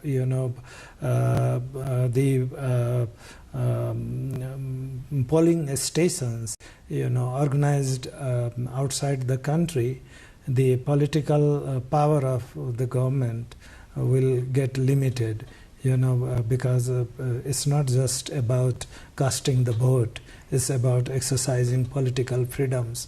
And then no foreign country will allow our people to exercise political freedoms in their country in order to effect, our, to take part in our, voting system, the casting vote here. So, and the technology aspect is very important, and you can see that we have not been able to do some little technological changes even in Nepal. And so when doing it internationally, we need a lot of strong the support from the technical team, which the election commission is not capable of at present. But then my point of view was we could have started piloting it from one or two countries, and then based on our experience this time, we could have gradually further develop our strategy, but that didn't happen at all. So initially the Home Minister was very positive about it, and my comment was, we have a very young minister, and very hopeful, and good luck, but then there are challenges, and these things have not been done, not because the political representatives didn't want it, simply because they were not able to do it, and not just for the sake of, because of the resources, but also because of capacity. And basically technical capacity. Right, because with a significant population like living outside the geography of Nepal, and even like so many people, living at various parts of inside Nepal's boundaries. And also, digital voting is not something that that you can do so easily if the voters are not quite educated about certain digital. So we need to prepare. Yeah, you have to educate them. The voters training program have to be initiated. The confidence has to be developed among people living outside, and there are the aging people also who have a problem to live up with technology, and also very young professionals. And obviously, once you allow them, they will have their own demands about timing, about certain structures, and things go on, because you can once you start, you have to be gradually you have to unfold yourself and provide opportunities as far as possible. So that was it is the challenge, inevitable. I think. It will come, but a lot of preparations needs to be done if we for start that, right? now, probably in the next 5 years, we might be able to start it in certain jurisdictions. Dr. Adhikari, let's come back to the other part of the conversation now. Let me begin with one of the questions sent in by our viewers. Let me build on a little more on what the viewer said, because when voters deliver a result that is this dramatic, right? Analysts often call it a mandate. Everybody calls it a mandate, but mandates are usually, or it can be, very ambiguous as well. What has been your observation? Did voters vote for the agenda of Rashtriya Swatantra Party, or did they vote against the traditional political establishment? I think basically they wanted to get rid of the traditional political parties. That's very true.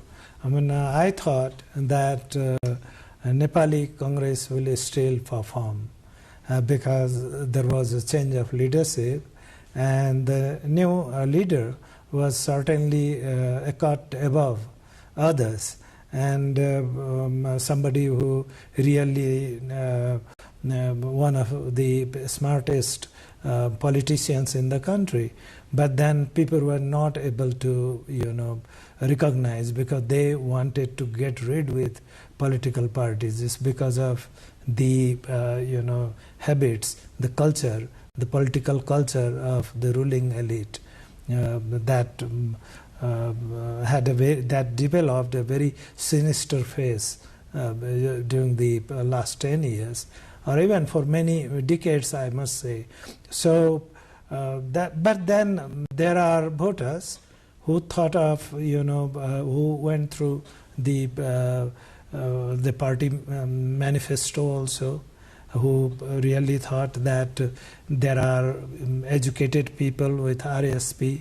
These people are not anyway lesser in education or performance in their field than others in the political mainstream in Nepal, and also that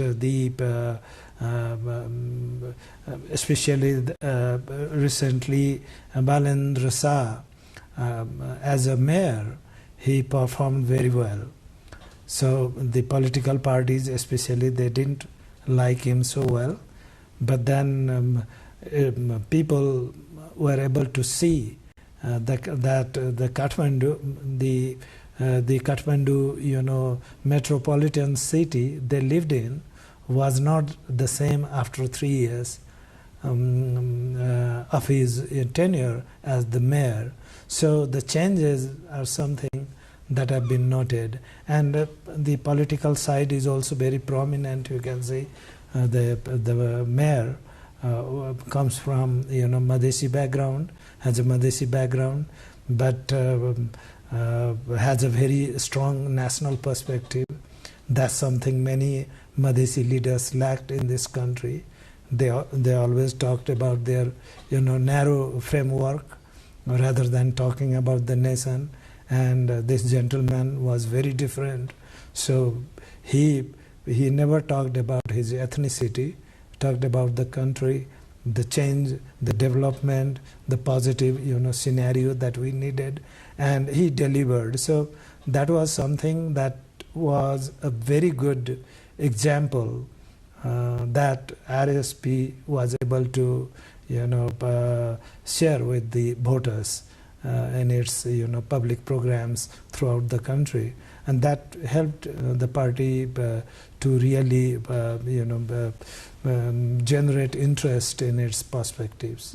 So you really mean to say it gathered an appeal for the voters, especially the voters are very what you called action-hungry voters, right? Absolutely. That is quite an appeal for the voters, which instigated such a momentum. Rabi Lamichhane himself, is is aggressive speaker, who can perform very well in terms of public speech, and that's something. And also that he has his image as a TV journalist, and many people knew him as a journalist who always was on the right side of the history.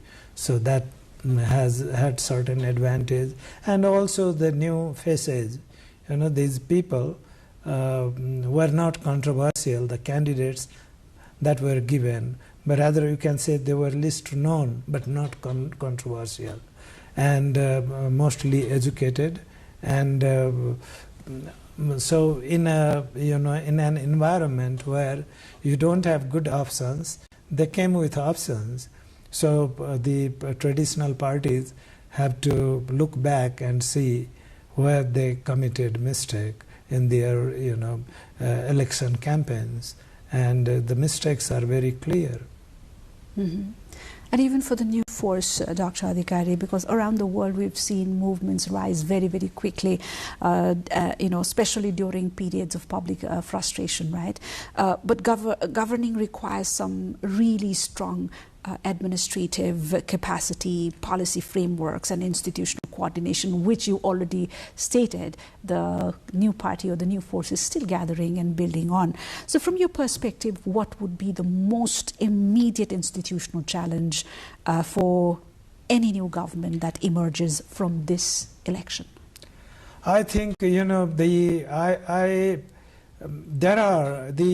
party will obviously it will be overwhelmed by expectations from the voters, and also we have a concept of quickly talking about 100 days and accomplishment within this period. It's rubbish. I don't believe in it. But then this is how Nepali voters think. This issue is also there. But then once the government is formed, the government will have to do what they have promised. Very small things to bring in changes which are very significant in the country. You have to first of all stop politicization of bureaucracy, stop it outright. And once the bureaucracy comes back to normal, it has enormous talent, a lot of capacity, the historical knowledge, and there are institutions and practices that are enough to sustain our governance system. So the second thing is political appointments. Stop appointing people who are politically biased. Go for professionals and people with real capacity, and the people with optimum capacity in the positions that they deserve most. And once the three things are done together, I think the whole scenario will change. This is a country with abundance of resources. We don't suffer from lack of resources. The money is not an issue.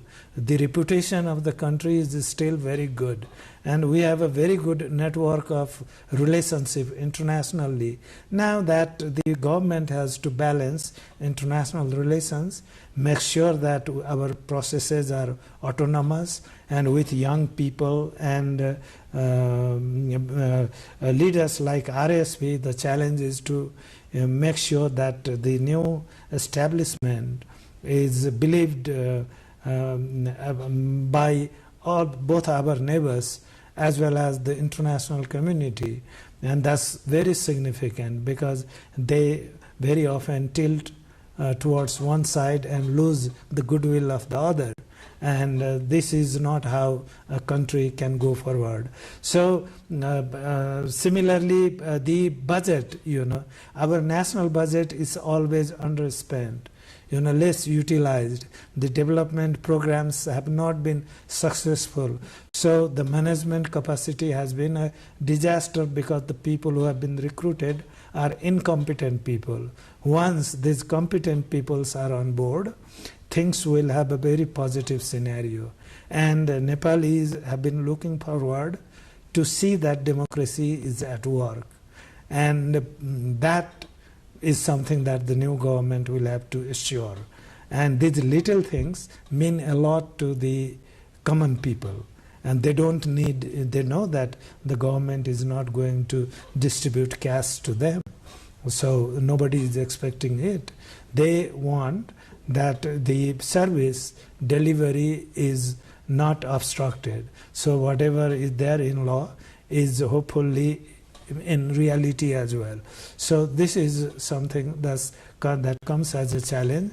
And capacity, obviously, as we go along, we can develop, but then norms and practices we can improve immediately. And this is the challenge for the new leadership. And in the midst of all this, how do you perceive the role of bureaucracy and the bureaucratic cooperation? Bureaucracy, I think we have, even now, I think, well, I come from the independent, sector, not from the public sector as such. But then this is very clear that even now, today, the government is the biggest employer in the country. It is the smartest of all the employers. It goes through Public Service Commission. The talented people are here. It was only that the working environment was bad because it was politically tainted. Now that once there is a professional government which knows what is the limit to its power, certainly the bureaucracy will be able to help the new government by all means. And it's now, once you don't divide the bureaucracy politically, obviously you can take the help of everybody there. And we have very eminent people there, very trained, people with expertise. And I said, even now, we have the best lawyers in the bureaucracy, best accountants are there in the bureaucracy. I can say that the best policymakers are there. So the government resources have been underutilized. And now that once there is a government which does not have to feed its cadre, obviously it can build on its strength. And I think if there is they take the due course, these things will eventually come, the alignment will gradually be developed. Mm-hmm. And now let me come to one of the most fundamental questions, Dr. Adhikari. Nepal's constitution is still relatively very, very young. And if a relatively new party, suddenly dominates the House of Representatives, does that suggest the system is working? Because voters can dramatically change leadership like what we are seeing right now? Or does it suggest the system hasn't been delivering, prompting voters to seek an entirely new political force, right? So does this election reopen the debate about constitutional reform? I think, well, there are always some people talking about constitutional amendment. But amendment is not a game of chance. You have to plan it. You have to think about it with certain homework, and that has to be done by the government first. The government has to study where does it want changes, And once it is clear about its proposal, it can then, go to public platforms. Obviously, it can come out with a green paper and then start discussing it at popular level. So that has not happened in Nepal. And if you believe me, you see, I saw at present we don't have any anti-constitutional voice in Nepal. If people are talking about it against the constitution, they are in their drawing rooms, not in the public forums. You can see even Biplav, the only left out politician who didn't endorse this constitution, was also seen voting this time. Okay, so you can see we don't have anti-constitutional voice. Many Madhesis, many Janjatis, many deprived people, they want to see that this constitution is implemented according to its own standards. So whatever is being offered is not being actualized, is not being operationalized. We want to see these provisions, must be implemented so that the people, the affected interest, really could feel that, okay, there is a change in the system now. And now our plight is also changing. Now that has not happened. So the first challenge is to implement the constitution. And of course, there are people who think that our federalism, the federalization process has not worked. I mean, we can look into it. That's an important, aspect of our, constitutional process. Similarly, there are many economic, social and cultural rights. They need to be enforced very strongly, and that has not been done. We can see what is the problem with the relevant laws. Similarly, we can also see that there are many constitutional commissions. They need to be boosted up so that they are relevant in terms of our governance system, and that needs to be done. There are so many issues, but I don't think there are issues that places us in the margin of life and death. It's untrue. It's simply not the case. Right. This question or concern has come to the fore, especially owing to a few statements or reservations embraced by the members of the newly constituted political force, the emerging political force, right? So the clarity, as you said, is yet to come for the position. But let me tell you that I've gone through the party manifesto of RSP. I mean, they don't talk about constitutional amendment. So very smartly, they didn't want to, enter into controversies at the polling center. So that was very smart way. And now that they are, once they start leading the government, they can obviously, as constitute a task force on constitutional amendment. And in fact, the present government has already signed, an understanding with the Genji representatives about, organizing the constituting task force in order to reform the constitution. So it's a commitment of the government already. So the new government can work on it, but it's a slow process. You don't have to go for high jump. No need. This is a process that has to go stepwise, and don't create bumps before you start. Right. So that is possible. Right. Should a scenario or a situation like this arise, Dr. Adhikari, is Nepal ready for a constitutional amendment, or let me rephrase it, or would reopening that debate risk destabilizing the political system again? I think now the government, the new government, will be a strong government, at least in terms of ballot papers. it had that capacity to bring to introduce its concept about changes in the constitution. So it can talk about it because it has the control system at work now. It doesn't rely on coalition anymore. So if it feels it has to go ahead, it can start with a moderate planning. But then I think it can, the challenge is to implement the constitution so that we really know what exactly are its problems.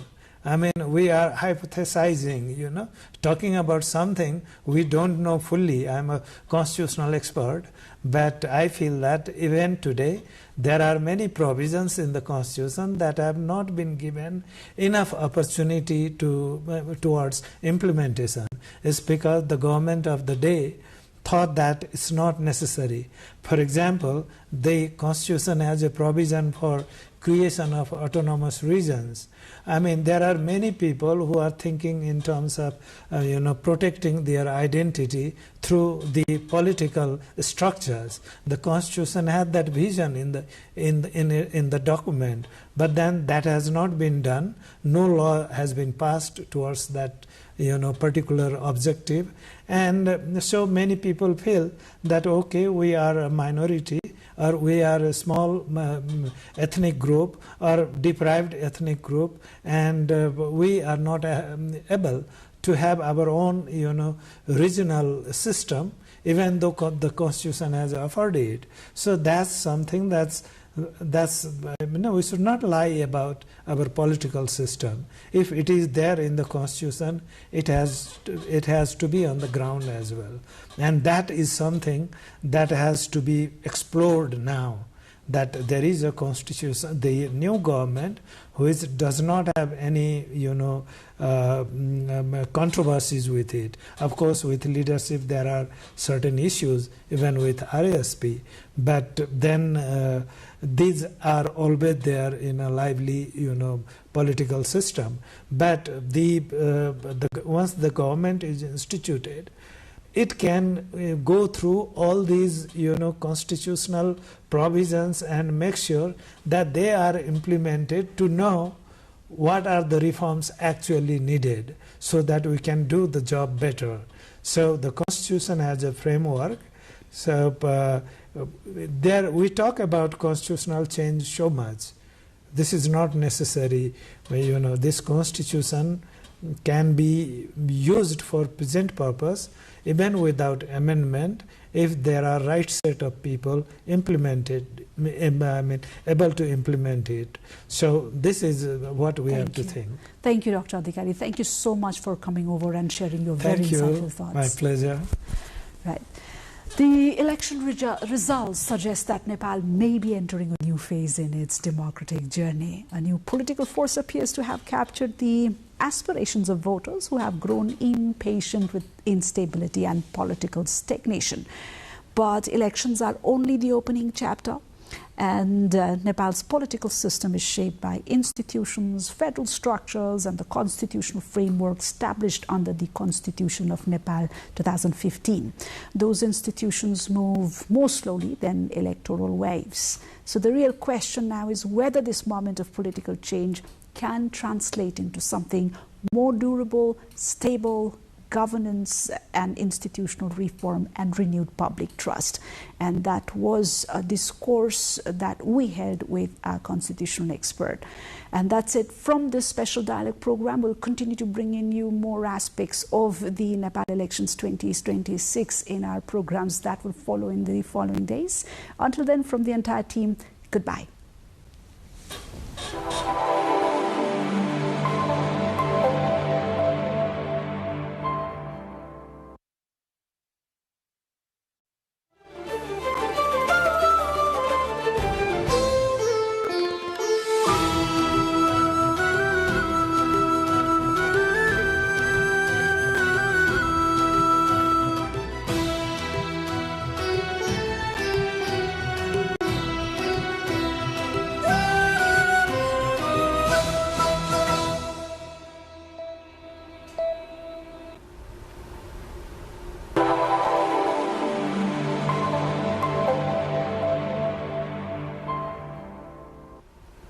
Hello there, welcome to the HR Election Special Edition on NTV World. I'm Bhavana Kesi. Millions of Nepalis headed to the polls today to elect a new government. Today's election, held in the aftermath of the September's Genji movement, has also been seen as a defining moment for Nepal's political future. 3,406 candidates and 68 political parties contested in the elections that will elect 275 members of the House of Representatives. And the voters' turnout, according to the preliminary figures released by the Election Commission of Nepal, has been recorded at 60%.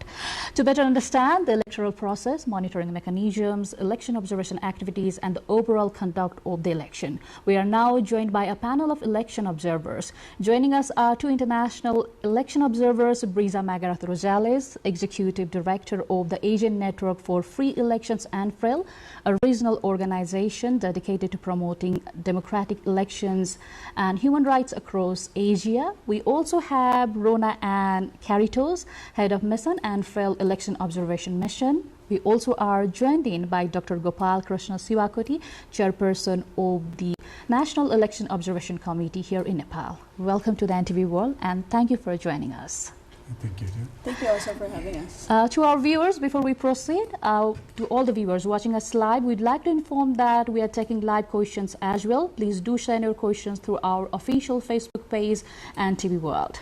Election observers, we all know, play a crucial role in strengthening the democratic practice of elections by helping to promote transparency, accountability, and public confidence in the election process. So to begin with, what are the initial election reports that your organizations have received from your on-site election observers? I'd like to start with Dr. Siwakoti first.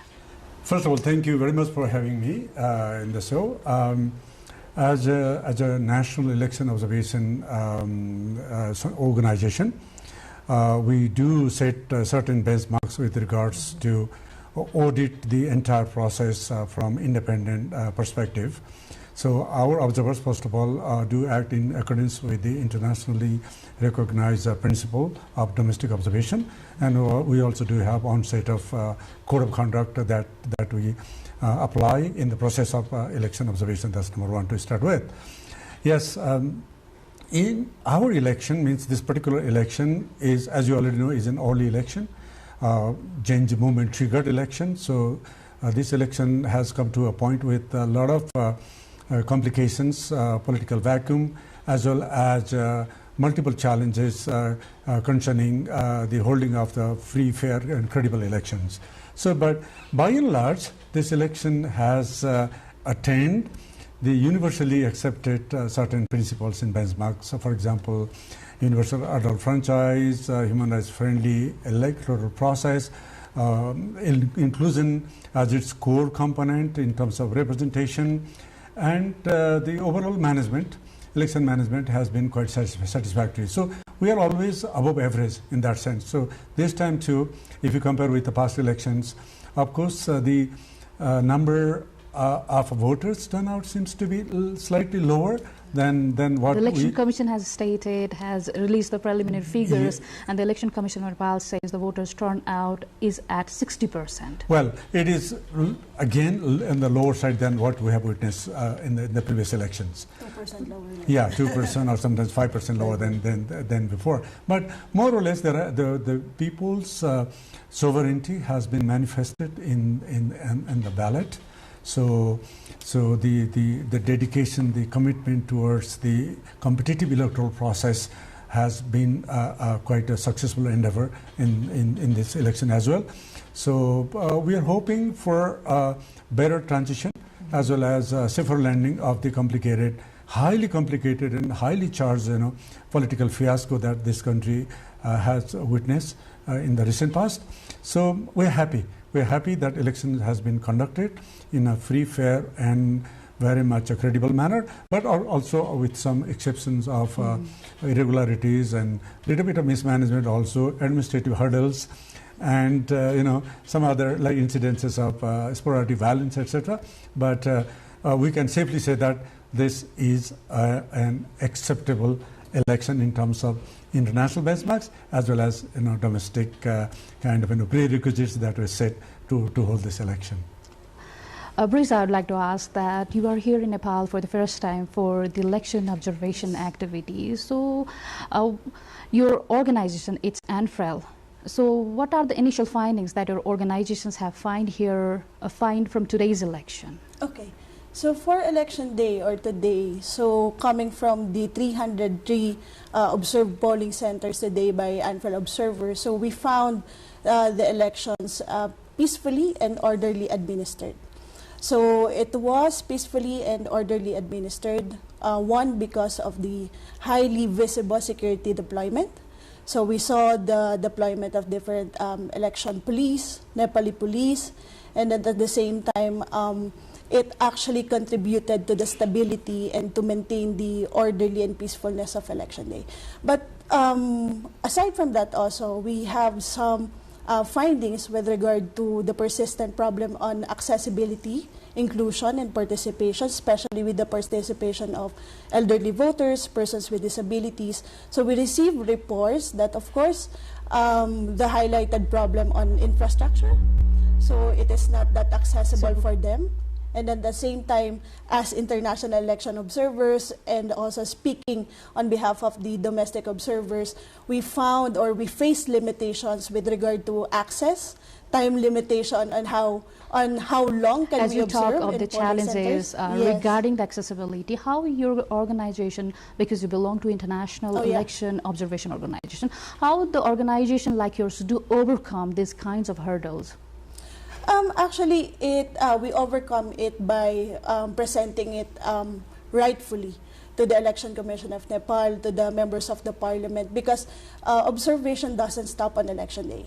So we continue it on post-election, and we continue it to our reform advocacy. So we will be here until the next few months, until the next year, so we will follow up with our recommendations. So we will do our best, and we will do what we can in order to institutionalize those. Regarding the recommendation, we'll come back to you again, but before that, I'd like to ask to Ronan, you have been here in 2022's general elections as well. So what is the difference that you found from last time's 2022's election and this 2026 election, especially given the fact the election this was supposed to happen in 2027 following the full tenure, following 5 years tenure of the former House of Representatives, the Parliament, but given the scenario at home here, the elections have been declared and today Nepal voted. So what the difference you found from 2022's general election and this election?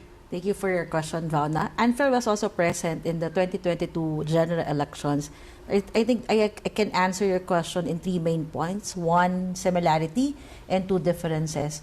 In the 2022 general elections, accessibility was and still a concern in the conduct of the elections in the country. It's hard for aging voters and for persons with disability voters to vote. It's understandable because of the natural terrain of the country, but as we said in our statement, reasonable accommodations could be done to address this lack of accessibility in our different polling stations.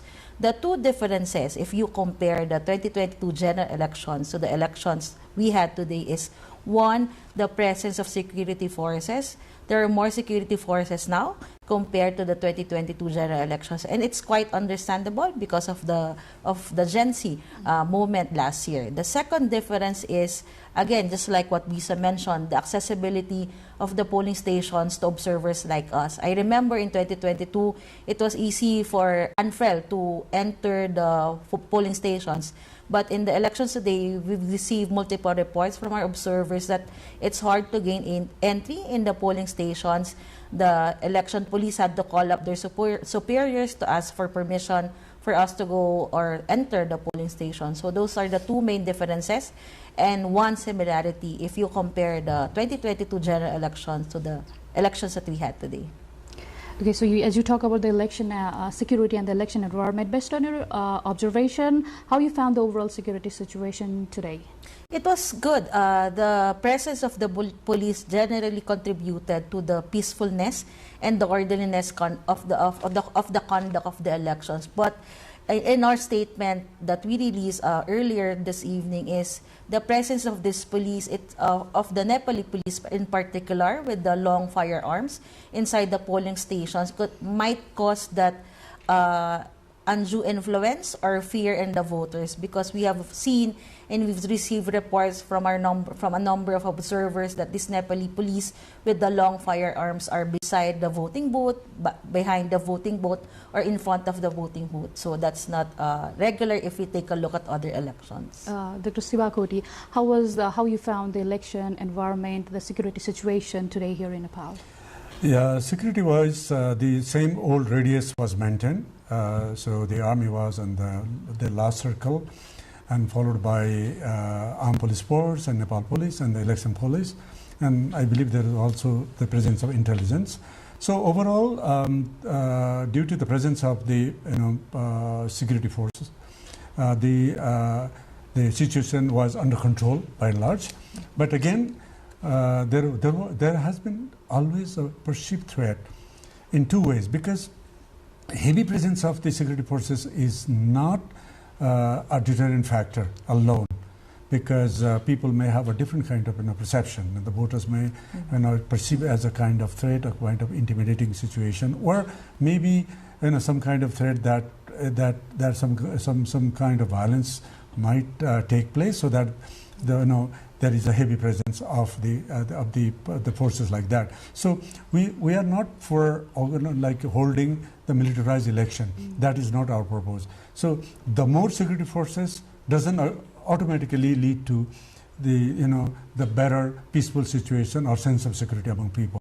So we should really try to strike the correct balance between the number of the presence. How the election observers do coordinate with the security agencies during the electoral process? No, it's like this. We visited the highest authority of the Nepal Army, as well as the Nepal Police and other agencies. So they gave us an assurance that the election this time is going to be under control. So that was so we trust the force, actually, So, but again, we face some problem here today, even as domestic observers. We used to have a free access, as the rights are mentioned also in the code of conduct, that the domestic observers, including the international observers, also do have some rights and privilege. So that was somehow compromised this time. In multiple places in the polling centers, our own observers who have been professionally trained, who have been accredited by the Election Commission as the official observers, were not allowed to enter the polling site in center. That was something we never faced this kind of challenge, with some exceptions in the past. So again, security-wise is okay, because no major incidences took place today, So the sense of security somehow prevailed. So we're happy with the security arrangement. But again, I'd like to repeat that there should be a proper and proportionate kind of presence of the security forces to correctly strike the balance between sense of security among the public and voters, and of course the presence, the size of the security forces. This is always a contentious kind of issue. Regarding the election commission's officials, how the agencies like yours do carry out a coordination with the officials from the Election Commission of Nepal? Of course, we start our observation by coordinating with them. This is the 98th time that ANFA did an election observation mission. So we follow the Declaration of Principles for International Election Observation Mission. And one of the conditions there is a timely invitation from the Election Commission. And we received that from the Election Commission of Nepal by December. And after receiving that invitation, so we applied for accreditation. So that's the signal for us to coordinate better with them, to submit all necessary requirements for accreditation and follow the guidelines for international election observation. And at the same time, this is not the first time that we coordinated with the Election Commission of Nepal. We were here in 2023 when we conducted the Asian Electoral Stakeholder Forum. So we conducted with the same persons in the commission, with the same persons in the bureaucracy. So there was already a partnership during that time, and we are banking on that kind of coordination that we did last 2023. So how long does it take for an organization to submit the final report? final report. So under the guidelines, we are bound to submit 1 month after the elections. Okay. So by April, we need to submit a final report to the Election Commission of Nepal, and at the same time to present to them our findings and recommendations. Does it apply same with the domestic election observers as well, Dr. Siwakati? It does, but it is a cumbersome job. In fact, it depends on what kind of organization you have. For example, New York has thousands of observers covering all 165 constituencies and thousands of polling stations, centers. So we need to retrieve all the information and the facts and evidences from the field, which is a Herculean task. So it doesn't there should not be a kind of uniformed or universal kind of standard in terms of reporting. But anyway, we'll try to comply with the Election Commission's timeline. But we will produce a preliminary report within a couple of days already, and then for full report, a draft report in that sense will be done within a month, because that's a prescribed date. But again, because there's a lot of data that needs to be verified and cross-checked and validated, so it's not like writing an essay about a cow is a four-footed animal type, because there are so many components, so many areas that we have covered, starting from the right from the date of the announcement of the poll, the pre-poll activities. We have monitored a lot of activities until the cooling hour, and we also need to observe and produce a report of the cooling hour specifically, and then the E-Day, D-Day, and a lot of post-election activities, because election is not over. Only vote casting, the tendering of the vote is over today, but there are a lot of other unfinished jobs, starting from counting, then result announcement. We also want to see that actually the winner takes a seat, because that is the last thing we're going to observe. So it's quite. Dr. Siwakati, I would like to add, across the fields, across the grounds, there are election observers and there are election monitors as well. So how credibility the reports submitted by the election observers are taken as, and do the management bodies take the suggestions and the recommendations presented by the election observers, or they go with the election monitors? Well, election monitoring job is a bit different, because they have also the power to rectify any malfunctioning or irregularities then and there, or also or reporting to their proper higher authority to rectify it. But our job is independent monitoring. We document, we observe, document whatever we see with independent eyes, very independent perspective. So we do not have that authority and mandate, to go for rectification and to challenge the wrongdoings. In fact, so it is entirely a moral authority that implies in terms of our observation. But we are very much guided by international observation mechanism, the principle, and also our own code of conduct. So our impartial presence in the field is already a kind of a warfare, psychological warfare actually. So in two facets. One, our presence is supposed to kind of create a conducive atmosphere and sense of security among the voters, but at the same time create a kind of a difficult moment for those who have a mindset to indulge in committing irregularities. So that is what our mandate is about. So we do not go beyond that radius. So again, Election Commission has been quite responsive with regards to our observation recommendations, but not entirely one. So, but major recommendation we keep pushing. It's a longer process. Some are futuristic too, very aspirational as well. Some needs to be rectified immediately. So we have been very much engaged in dialogue and advocacy with the Election Commission as well as with other concerned authorities as well. So we are not very unhappy in that sense, but we are not fully satisfied about what we find, what we see, and how we present before the agencies. So it is kind of 50-50 situation. I'd like to come to Rona. Yes. You are international election observer. So where does Nepal's electoral process do fall according to the international standards?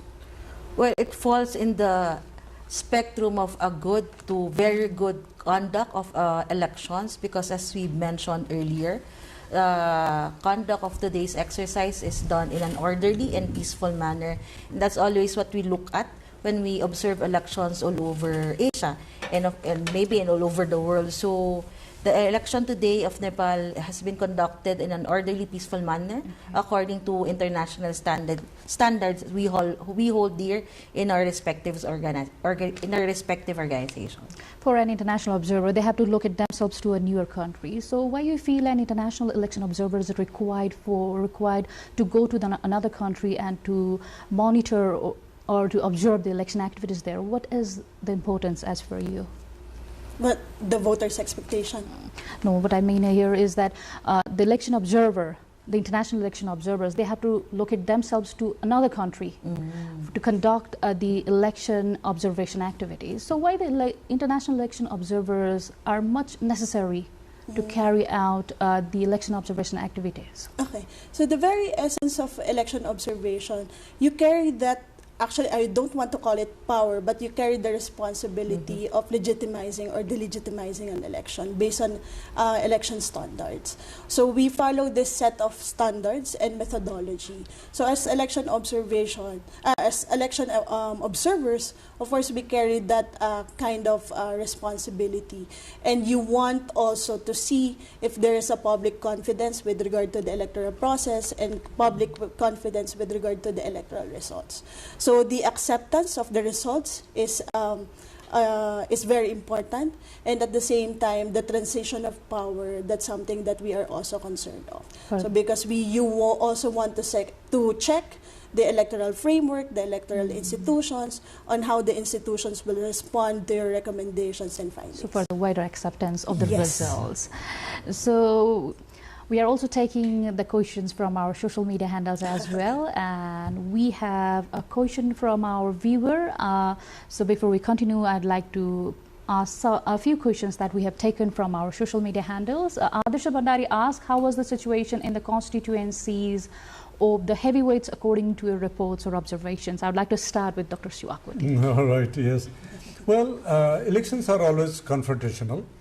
And this time, the confrontation is not actually witnessed in a greater scale on physical side, but everything is on the tsunami of information. Basically, the tsunami of disinformation, malinformation, misinformation is on the social side.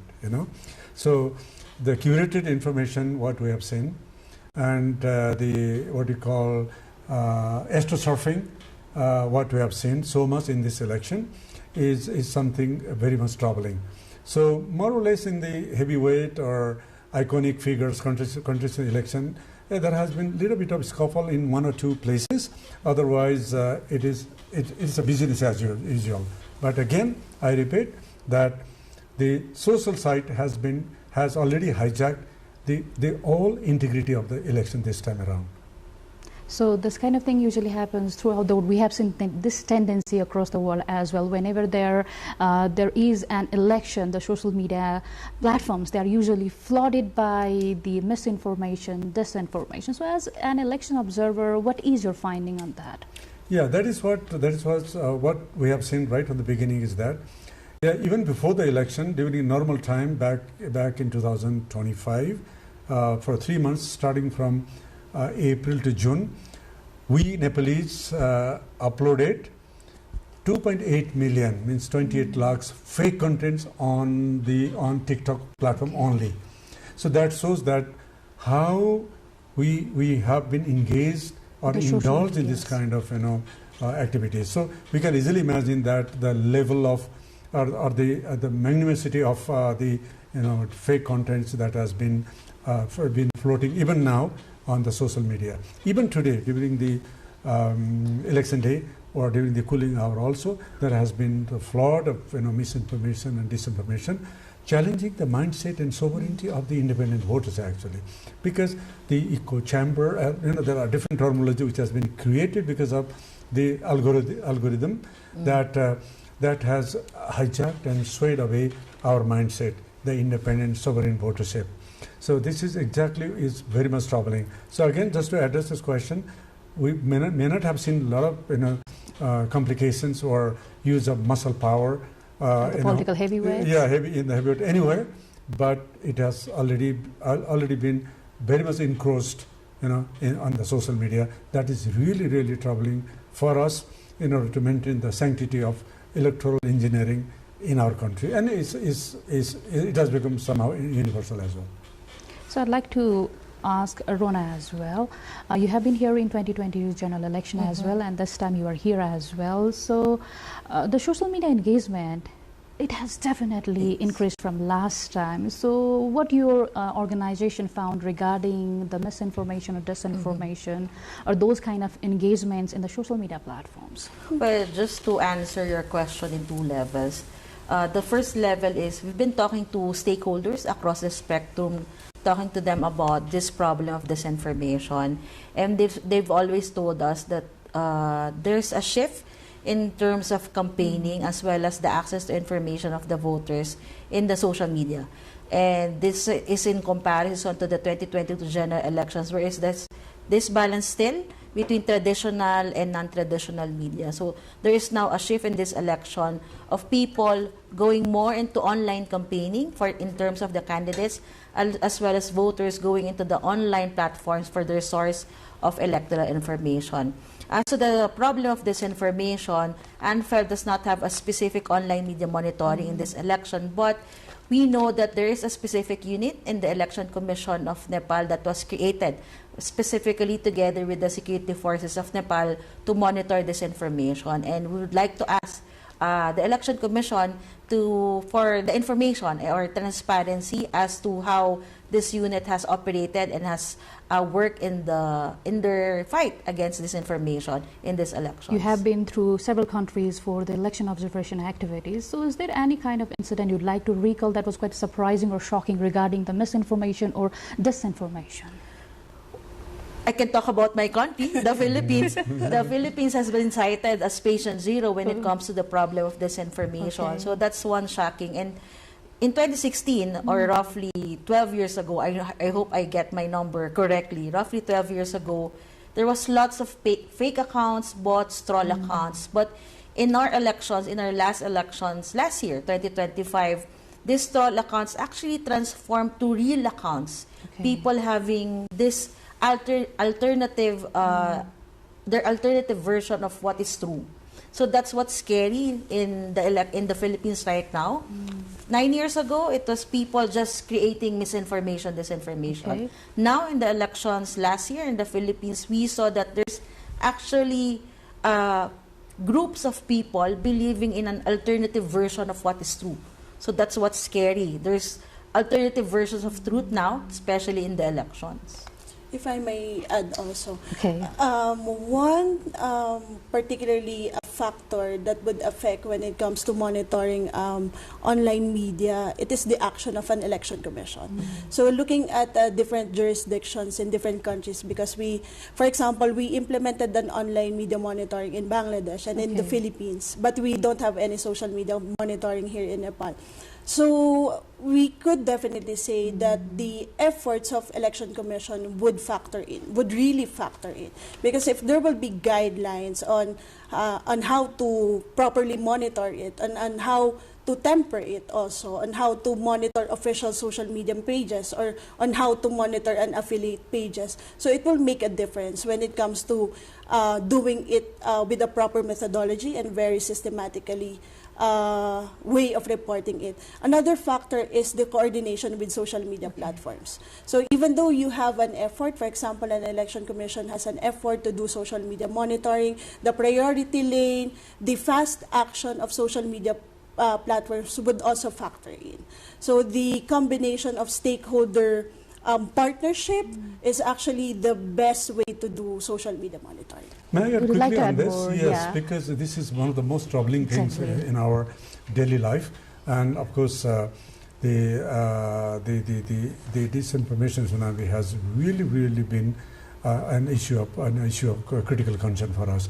So, machine curated, fake accounts, and machine generated public perception.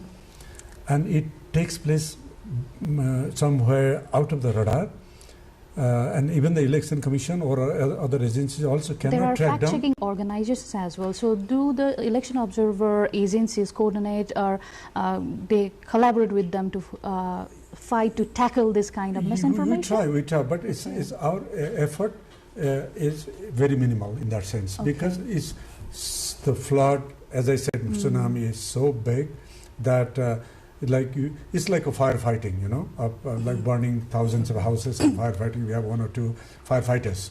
So Election Commission has the determination to do that, but it goes beyond their control. And same with us. We also try to collect this information from the field, and then also escalate those kind of information to the social media. But our resources, our expertise is very limited one. So this is a very troubling thing, because everything is artificial. It's all synthetic. You don't even know who is behind it. You don't even know how 50,000 supporters you can create within an hour, and with varieties of comments. You can command the machine, and machine generates everything. So this is oh my God, I don't know. I think we should have a full consultation if you want to conserve the sanctity of election and the sanctity of our social bond. I think this should be the priority for the nation in the days to come, to control and regulate it. Dr. Shiwagode, as we talk about the social media engagement, we have another question from our another social media user, Ina Tiwari. She asks, sometimes there are questions raised against election observers that they might be funded by a specific interest, or they interfere with the internal democracy of the country. How can we address this? I would like to start with Brisa. Okay. That's understandable, because it's always the problem if there's a limited awareness when it comes to the mandate of citizen observers. But with regard to the question on interference and against the interests of the country, of course we stick with the standards that we use in assessing the elections, and at the same time the methodology that we use in order to develop sound findings and recommendations. So, Rosa. As Brisa said, it's an understandable question, and these are foreigners coming in to observe a country's domestic electoral exercise, so that's understandable. But just like what Brisa said, we fight that feeling of interference by having a sound methodology when we deploy our observers, and at the same time having a framework to assess and to develop our findings and recommendations as we move forward with this election observation. So it always goes hand in hand, a sound methodology and a good framework, standards to live by. Dr. Shiwagode, the same question okay, to you yes. as well. Talking, because sometimes I also become an international observer. Yeah. Here I am a domestic observer.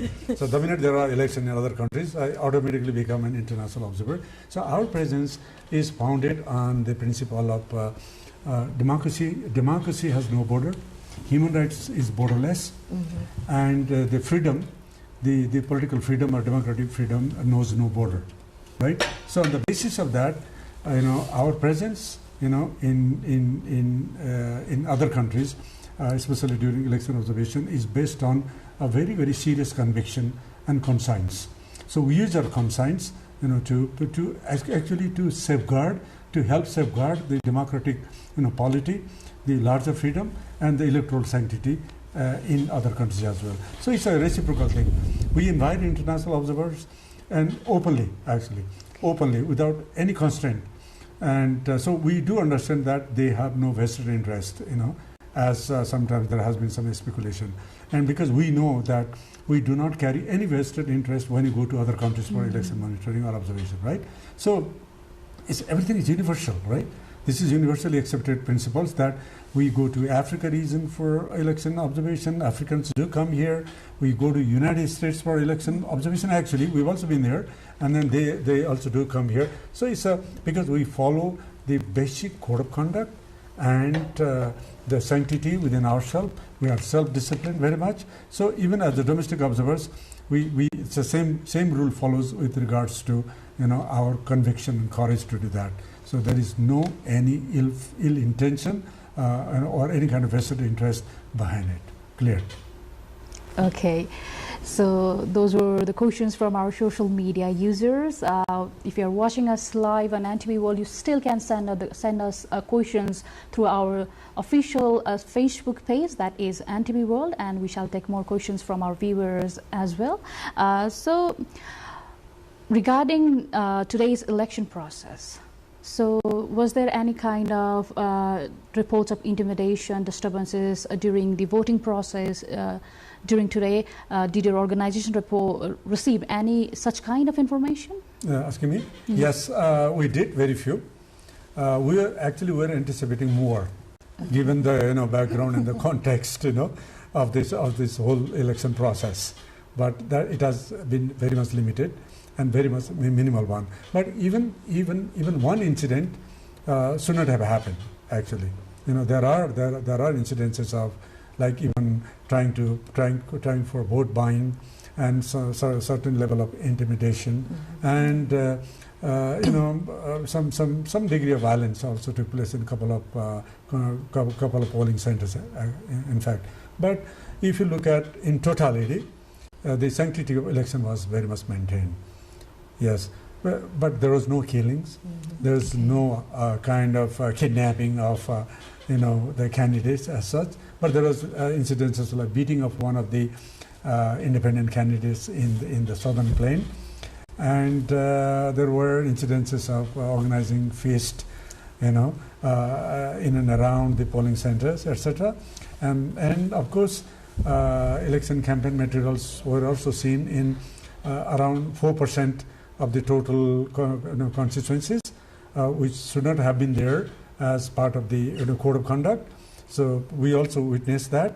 So, but those are very minimal. So everything has gone like 0.1% or 0.3%, etc. But there is one of the troubling factors is that yes, voters reach to the polling center with their voter ID card, which is issued by the government, with proper photo ID and everything, but their name was not there. So in the election polls that we observe, it's a bit troubling that it's almost 13%, 1-3. But it's not universal in those areas where our observers were there.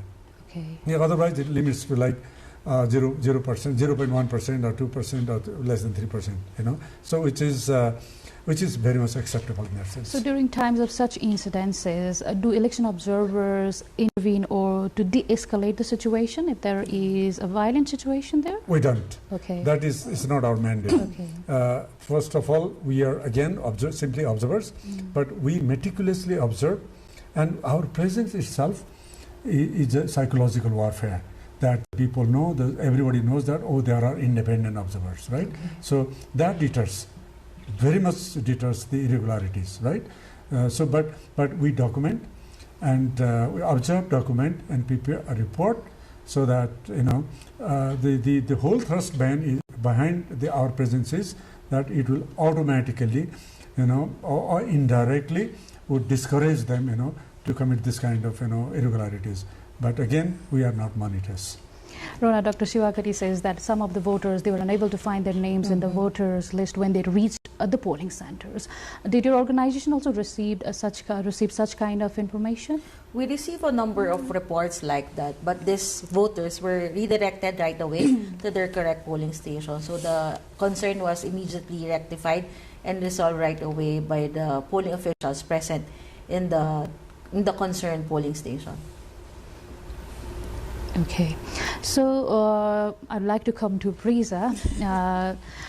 Given while you talk about the difficulties the voters have to face, there are people with disabilities as well, there are pregnant women, and there are new mothers as well, and elderly citizens as well. What was the situation there at the ground of what the election observers from our organization or you guys found there? Yeah, in our observation, we put actually intentional questions for us to assess that. So we have questions like, is the polling center wheelchair accessible? Are there hazards? Are there barriers? Is it accessible to persons with disability, elderly voters?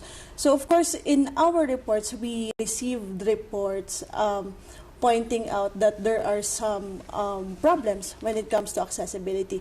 But we have already mentioned that with regard to the terrain, uneven slopes, there is a distance coming from the main road to the going to the polling center. It adds to the barrier that the voters experience. So this is actually part of what we saw during the 2022 elections.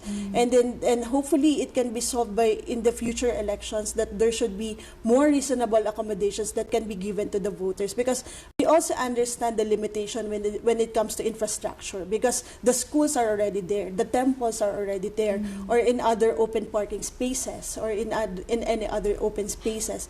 Probably in future elections, there should be better selection of polling centers.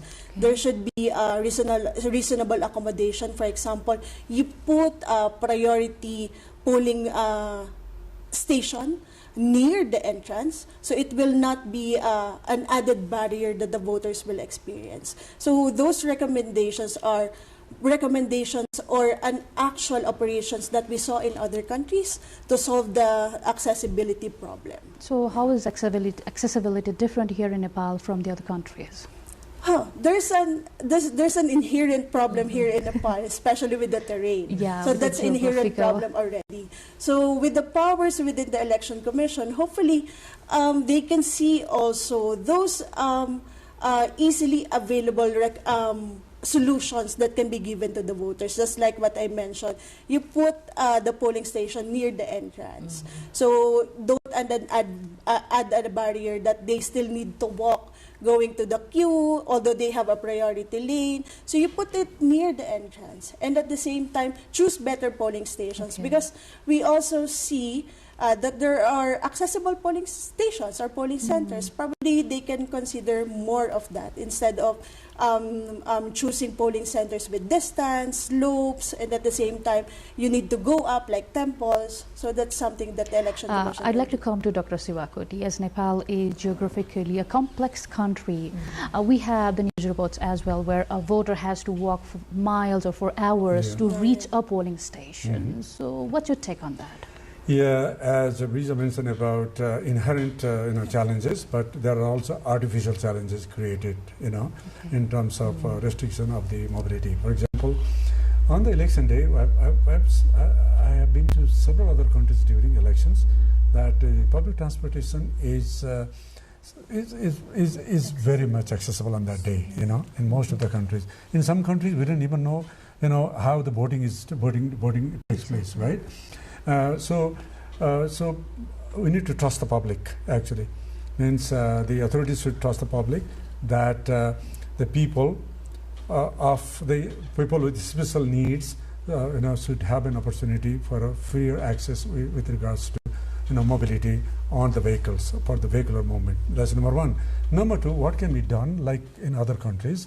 They have practiced, like even in Myanmar or in Sri Lanka, or also in the Philippines, I guess, that there's a system of early voting, so that advanced voting, so that those people, the category of people, should have been allowed to vote in advance, so that they don't have to. They can even go to door to door, or they can also create a kind of a polling center nearby in that area. So advanced voting is very, very important now, as well as the freer mobility in terms of vehicular movement. That is something that restricts, actually, that also kind of decreases the number, that proportion I was talking about. Forget about overseas voting, that's a big kind of fiasco in this country, including the out of district voting. People live in a far-flung area and they have been somehow migrated for work, or there's a floating population in the urban center. But during the voting, they have to go back to their respective constituency and the polling center, right? And that is also hampering in terms of larger turnout, So same thing also applies in a small scale, of course, but right to vote is 100%. It's 100% sovereignty of a voter. So it should not be... So accessibility to hamper the voters' participation. Exactly. My vote, if I cannot vote, that means my 100% sovereignty is hijacked, right? Okay. It's not a number game. right? It's just not a number game of statistics, but because my participation, my engagement, my say and my ownership in the electoral process, in the democratic process, has been prevented. So that is exactly what every single voter's right to vote, not only right to vote, but also right to be elected or right to be contested, should be honored. Okay, we have more questions from our social media users. So let's take some more questions from our social media audience. Krishna from Jhapa asks, what new turn will our country take in the wake of this election? Will the change be for better? I'd like to ask this question to Dr. Siva. Since you are the domestic observer. Very tricky and very topical questions, actually. Yes, we are always talking about revolution, changes, transformation, transition, sometimes easy transition, sometimes painful transition. This country has been under transition forever. So even to the 2008 first constituent assembly election was a big transition. Exactly. So was 2013, and then post new constitution, three layers of election in 2017 was another transition. It was the first periodic election. Then we're hoping that we're going to go for a periodic election now in the days to come. Now there is a big haltage. Okay, so I don't know. I'm not a political pundit, neither astrologist or astronomer, anything. I have no clue. But I don't see that we're going to see a very much stable government or stable parliament in the days to come because of the nature of our electoral system and representation model and character.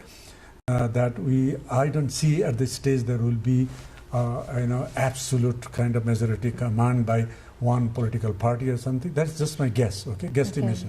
So that, and then there will be a lot of horse trading and kind of migration, mixed migration within the in the parliamentary polity. So let's hope for the best. But we have to go for nurturing our democratic system. We should not compromise that particular tenets that we have preserved for so long. So we have another question as well from Naveen Regmi. Naveen asks, how is Nepal's election management compared to other countries that you have observed? I'd like to ask Rona. Well, if you compare the management of the election, again going by the conduct of the elections today, it's really well managed. And it's really orderly. And again, we attribute it to the presence of the security forces as well as the enforcement of the polling officials inside the polling station. So it can be compared up to par with the other election management bodies' administration of their elections in their respective country. Do you like to add anything more on that question? Yeah, of course. When you speak about election management, it's not only election day also. Exactly. It's the entire preparation of the electoral process. There is pre-polling day, there is main polling day and post-polling days as well. Yes. And at the same time, we saw, because we also did a pre-election assessment, and we pointed out with regard to the concern on election administration. So it's not only about putting up an orderly election day, but also to the responsiveness of the election commission, and at the same time the enforcement of, for example, when it comes to accountability, like a complaints handling mechanism, and it speaks of their function. So there should be an equal enforcement of the different functions of the electoral management. Dr. Siwakoti, we're talking about that in Nepal, after adopting the federal structure, we have 3 tiers of elections. We have local level elections as well, and in 2022 we have provincial level elections as well. So how these elections are different? What is the difference as an election observer? What are the differences you find while monitoring or while observing the local level elections, and what are the differences that comes when it comes to the parliamentary elections like today's? Well, very interesting and ironic thing is that in the federal elections or the parliamentary elections here, the political manifesto as well as the election manifesto is a bit tricky. Because the political parties and the candidates talk about everything about local development, road and tea well and health and hygiene or whatever is related for daily service delivery to the local people, which is the mandate of the local authority, in fact. So there is no proper distinction between the job of the parliamentarians and the job of the locally elected officials, and there is a different mandate and scope and jurisdiction of the provincial assembly, but that has been somehow mismatch here. And so and this time around again, the political parties and candidates started door-to-door campaign without any agenda, because they didn't have a election manifesto ready. That came out, that was produced just recently. So it is very, very important in order to differentiate and distinguish the mandate and scope and jurisdiction and responsibility of the different tiers of government, which is unfortunately not so much happening here. So the one parliamentarian here is so much confined to the local issues, right? And then the mid-level provincial, they are sandwiched. They are sandwiched. They are partially with local issues and partially with these federal issues. But the scope has not been, of course, it has been determined by the Constitution and other laws and policies. But in totality, the whole federalization and institutionalization of the federal process is still in a very infant stage, and is still premature. That is exactly where these three tiers of governments have to be nurtured very much in the days to come, and the democratic institutions that exist in all three levels should be strengthened with more power, resources, and greater autonomy. Riza, as an election observer, the similar question to Dr. Sivakoti. What happens during the local level elections in other countries, or what is the difference you find while covering the local level elections or the parliamentary elections? Actually, we don't we are not directly involved when it comes to local elections. Probably I speak on my personal experience, monitoring, observing, and local elections. In local elections, it's much more competitive. It speaks of the different issues with the different constituencies, districts, and you will be hearing a lot of, probably there will be a lot of violence, and it will be highly competitive compared it to national elections. So that's the usual comparison that we saw when it comes to having a national and local elections. Just to add to what Lisa said, when we talk about local elections in other countries, people relate to it more. People feel the local government more in their daily lives compared to the national government or the national elections. Meaning, people are more invested. That's why what Lisa mentioned earlier, there's more violence. There's a tendency to have more violence in local elections because for people, it's personal to them. Because it's their government, the government that they can feel, the government that they can see every day. So there might be some procedural concerns during the voting process as well. So how do observation teams assess that? Overall, this time around? During the election period. Okay, In our case, election commission runs like an automatic machine. As you may know, that we have only got 3 members. We don't even have a chief election commissioner. It was all coordinated by just acting one. But it's still overall the election management process and the polling activities and all the procedures were somehow intact, right?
RSP takes an early lead in Nepal's vote count, clinches 4 seats. Congress wins 3, NCP bags 1. Nepal's president expresses satisfaction over successful conduct of elections. Also thanks all voters and agencies for the smooth polls. Voters turnout in Thursday's HOR polls recorded as lowest in Nepal's history. Growing public frustration blamed for the decline. Israel strikes Tehran and Beirut as Middle East war escalates. US warns bombardments over Iran to surge dramatically. Carney meets Japan's PM Takaichi amid Iran war escalation, discussions to cover energy crises, naval transits and fighter jet collaboration. And ANFA presidential elections set for March 27, Pankaj Bikram Nimbang and Dirga Bahadur Kesi to contest as election process gains momentum.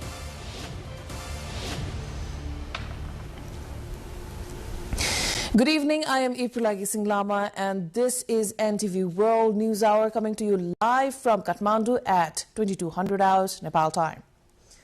Now the news in details. Vote counting for the Thursday's House of Representatives of Nepal election is underway across the country. As per the latest update, results of 8 seats have been declared as Ranju Darsana Nupane, Shishir Khanal, Biraj Bhakta Shrestha and Rajunath Pandey of RSP, Yogesh Gauchan Thakali, Tek Bahadur Gurung and Mohan Acharya of Nepali Congress and Nepali Communist Party's coordinator Pushpa Kamal Dahal have won so far. Vote counting is underway in 152 out of 165 constituencies, whereas Rashtriya Swatantra Party, RSP, is leading in 96 seats so far, followed by the Nepali Congress in 11 seats, CPN-UML in 9 seats, and the Nepali Communist Party in 5 seats. Election Commission of Nepal, meanwhile, says ballot papers from remote 3 mountainous parts of 3 districts, Songkhla, Dolpa and Gorkha, are yet to be airlifted due to bad weather, adding the counting will begin after they are transported to the vote counting centers. The Commission also has directed authorities to proceed with vote counting in Syangja, Dolakha and Dhanusa in accordance with the law.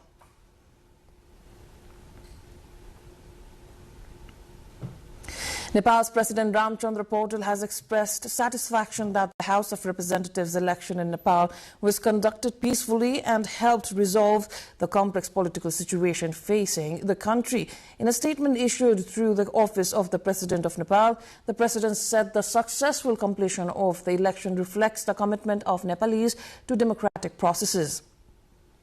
The President extended gratitude to the government, the Election Commission Nepal and security agencies for their role in ensuring a smooth poll. President Paul also thanked political parties, civil servants and other stakeholders who contributed to the election's success. The President further acknowledged the participation of voters across the country for helping strengthen Nepal's democratic system. Nepal held historic elections for its House of Representatives on March 5, following a political vacuum after street protests toppled the previous government in September. Despite the historic stakes, voter turnout was the lowest in the nation's history.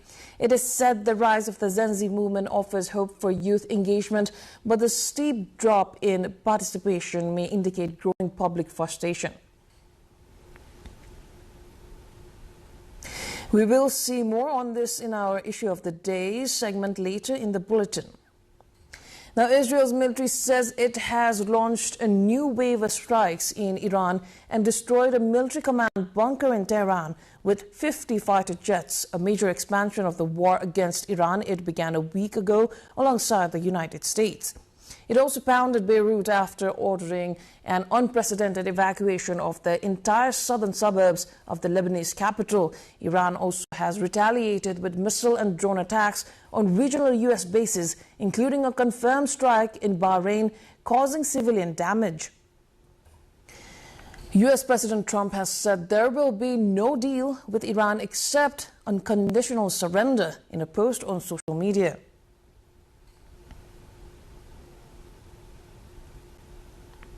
We will delve deeper on the recent developments on Middle East war in our cover story segment later in the bulletin.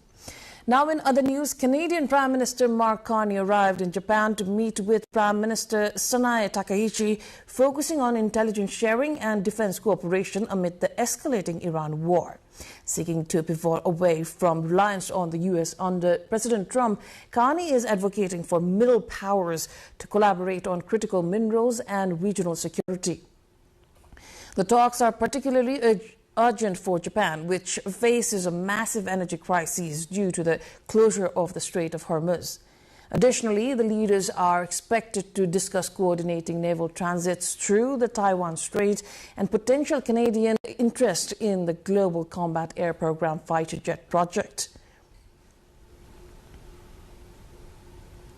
Meanwhile, the All Nepal Football Association will hold its leadership election on March 27, according to the revised schedule released by the ANFA Election Committee. The presidency is expected to be contested between current President Pankaj Bikram Nembang and former Senior Vice President Dirga Bahadur Keshi. The committee recently published the official list of candidates after the election process was stalled by directives from the Election Commission Nepal. With the new timetable in place, the committee said the election is now moving forward towards selecting the association's new leadership. Nepal's latest parliamentary election is being called historic, but the record low voter turnout raises serious questions about public sentiment. As new political forces gain ground amid a youth-driven wave for change, is the country witnessing transformation or deepening frustration? Let's delve into this after a short break.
You're watching NTV World News Hour. Welcome back. Nepal's March 5 House of Representatives election was undoubtedly historic, arising out of a special political vacuum following the overthrowing of an elected government from the street protest of September 8 and 9. The historic proportion of the election, however, was hardly reflected in the voters' turnout, which has been recorded as the lowest in Nepal's history. While the wave of change ushered in by the Gen Z movement beckons a new ray of hope among the people, especially the youths, does the significant drop in the voters' turnout signal towards growing frustration? Our colleague Diksha Awasthi brings a comparative look into the latest figures. The March 5, 2026 House of Representatives election in Nepal was an early democratic exercise with over 2 years left for the dissolved lower house of parliament. Despite the political significance of the election, only 58.07% of registered voters cast their ballots. In the historic election, which is the lowest turnout recorded in nearly 3 decades in Nepal, a total of 18.9 million voters were registered for the polls, including around 900,000 first-time voters. Yet, the participation rate failed to match expectations. Historically, Nepal has recorded higher voter participation. In 1991, voter turnout stood at 65%, followed by 61% in 1994. The 2013 Constituent Assembly saw an encouraging 78.34% turnout, while the 2017 general election recorded 68% voter turnout, and the last 2022 parliamentary elections saw 61% turnout. The Election Commission, that claims to have gone extra miles to facilitate voting, does not have an answer to the question. The voter registration deadline was extended The system was further digitized and 168 more polling stations were added compared to the previous federal election. But officials speculate two major factors could have contributed to the low turnout. One, a large number of registered Nepali voters living abroad and growing public frustration with politics. There is very peaceful and enthusiastic voting participation of all voters. However, about the turnout of voting, this is not so satisfactory. However, this is not because of the role of Election Commission Nepal. Maybe this is because of the political parties, and also because some of them are out of the country and some of them are out of their permanent residence. Experts also point to Nepal's massive labor migration as the factor leading to declining turnout. More than 2 million migrant workers who are eligible voters continue to send billions in remittances back home but are unable to vote. Many citizens feel that despite participating in repeated elections, they have not seen meaningful improvements in their daily lives. With the House of Representatives election only crossing the minimum turnout threshold of 50% to become legitimate, experts warn this could be a serious dent in democratic practice. When you look at that, if it was less than 50%, that was invalid election. But it crosses 50% already, average around 58 to 59%, which is by law is a valid vote. According to the Election Commission, despite exploring options such as out-of-constituency voting and overseas voting, serious legal and logistic hurdles along with the lack of political will made it impossible to materialize the agenda. As Nepal moves forward after yet another election, the challenge now is not only conducting polls, but re-energizing voters' confidence to ensure that more citizens feel their vote truly matters. Diksha Awasthi with camera person Samir Thapa reporting for NTV World. Early results from Nepal's parliamentary election suggest the country may be on the verge of a significant political transformation. Emerging political groups are gaining momentum across several constituencies, reflecting a wider wave of public demand for change and accountable governance.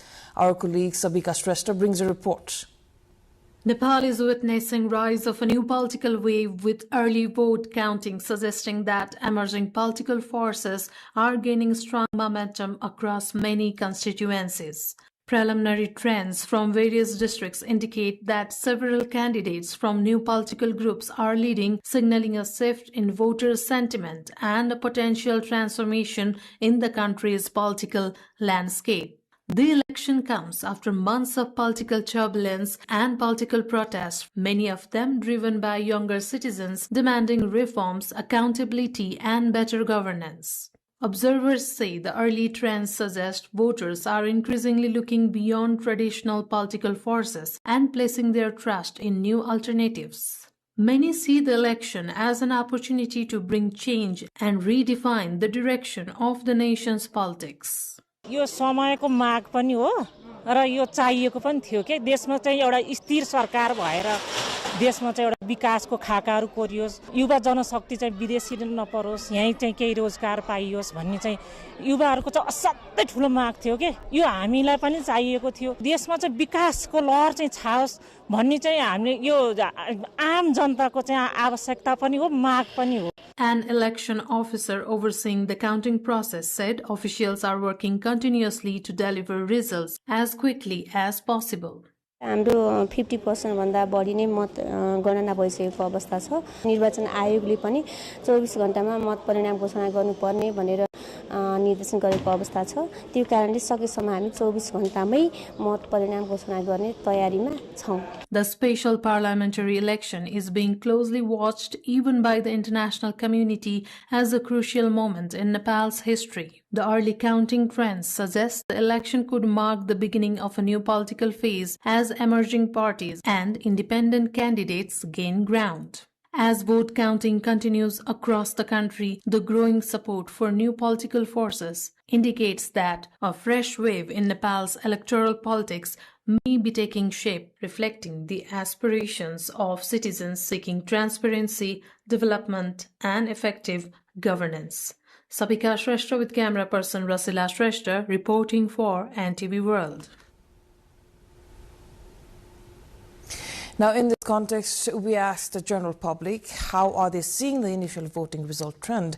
Let's have a look at what they had to say.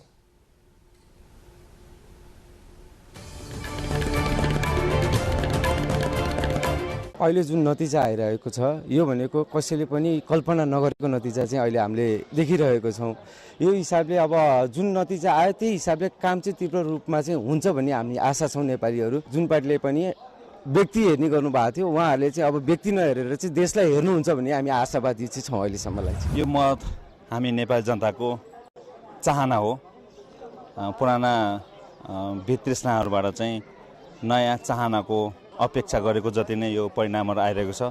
यसमा हामी सबैजना नेपाली एकजुट भएर यी भ्रष्टाचारका कुराहरु पुराना राजनीतिकरणका कुराहरुबाट चाहिँ मुक्त भएर अब नयाँलाई चाहिँ हेरौं त भन्ने एउटा तृष्णा हो। धेरै आशावादी छौं हामी राम्रै होस् हाम्रो देश नेपालको निमित्त, हाम्रो जनताको निमित्त, हाम्रो सुशासनको निमित्त, विधिको शासनको निमित्त राम्रो होस् भन्ने हाम्रो चाहना।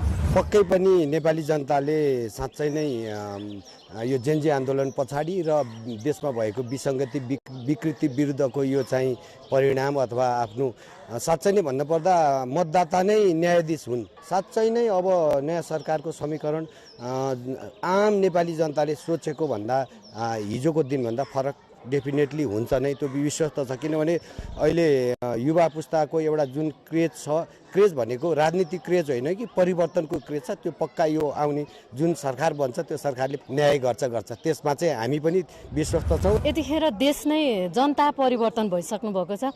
जति हामीले आजसम्म देख्दै आएका राजनीतिहरूलाई चाहिँ अब जनताले नयाँ पनि हामीले चाहिँ चेक गर्नुपर्छ, नयाँलाई पनि जाँच्नुपर्छ भनेर जनताहरूले आफैले आफ्नो परीक्षा दिइरहनु भएको छ। यतिखेर म चाहिँ यो जनताकै परीक्षा भन्न चाहन्छु। शान्ति सुशासनमा जानुपर्छ। अब जितेर जाँदैमा फेरि हौसिएर चाहिँ दायाँ बायाँ मोडिनु भएन। अहिलेको जनमाहौल बच्चादेखि वृद्धासम्म नै अब केही हुन्छ कि भन्ने आशाले अहिले सबै माहौल एकातर्फ उल्टेको छ, अर्को माहौल अर्कोतिर छ। हेरौँ अहिले अब बच्चाहरूको जिन्दगी अब केही होला नि त, सिस्टम बस्छ कि भन्ने आशाले सबै माहौल त्यही गएको छ। अब आउने जुन अब नयाँ सरकारमा नयाँ सोच, नयाँ शक्ति, नयाँ परिवर्तनलाई सबैले नेपाली जनताले चाहेको पनि त्यही हो। मेरो विचारमा युवा शक्तिहरूलाई अहिले प्राथमिकता दिएर उहाँलाई फर्स्ट स्टेपमा राख्यो भने देशले अर्को राम्रो विकास पाउने जस्तो लाग्छ मलाई। आन्दोलन भयो नि जेनजीहरूले सर्टेन कुराको चाहिँ चेन्जेस लिएर आउन खोजेको हो होइन। अब त्यो चेन्ज हामीलाई चाहिएको छ भने चाहिँ यसमा होइन पोजिटिभै आउनुपर्ने हो। किनभने एज अ इन्डिभिजुअल हामीलाई पनि चेन्जेस चाहिएको हो नि त नि। सँगै लेट्स सी नयाँ गभर्मेन्ट आउँदैछ, राम्रो होला होइन। आसमा दिएर छौँ, हाम्रो भोट त्यतिकै खेर नजाला, त्यही नै हो।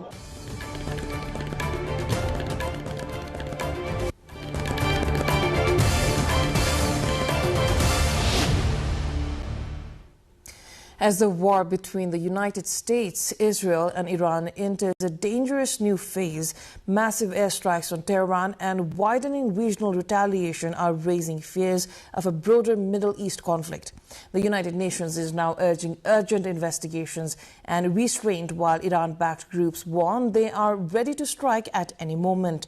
More on this after a short break.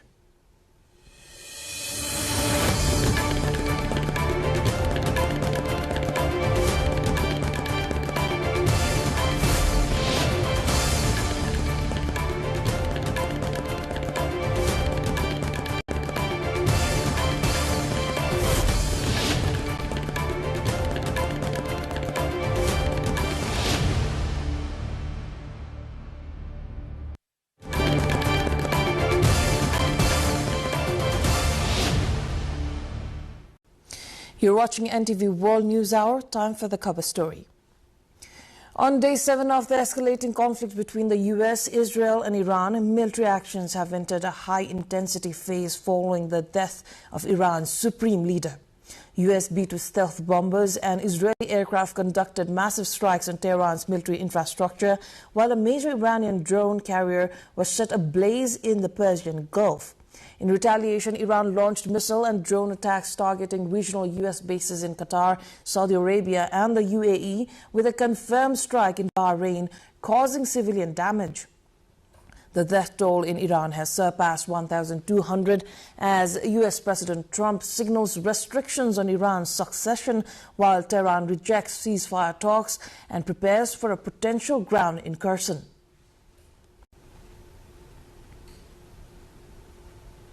The United Nations Rice Chief stressed Friday the need for transparent and impartial investigations into an alleged deadly strike on a school in Iran, urging Washington to move very quickly with its announced probe. I urge the states involved to take immediate steps to de-escalate, to give peace a chance, and on other states to call clearly on those involved to pull back. Cool heads must prevail if we are to prevent further terror and devastation for civilians. Yemen's Iran-backed Houthi leader said his group was ready to strike at any moment in a televised speech on Thursday on day 6 of the U.S.-Israeli campaign against the Islamic Republic. هنا في اليمن نؤكد وقوفنا إلى جانب الجمهورية الإسلامية في إيران والشعب الإيراني المسلم، ونحن نتحرك في مختلف الأنشطة وأيدينا على الزناد فيما يتعلق بالتصعيد العسكري والتحرك العسكري في أي لحظة تقتضي تطورات ذلك.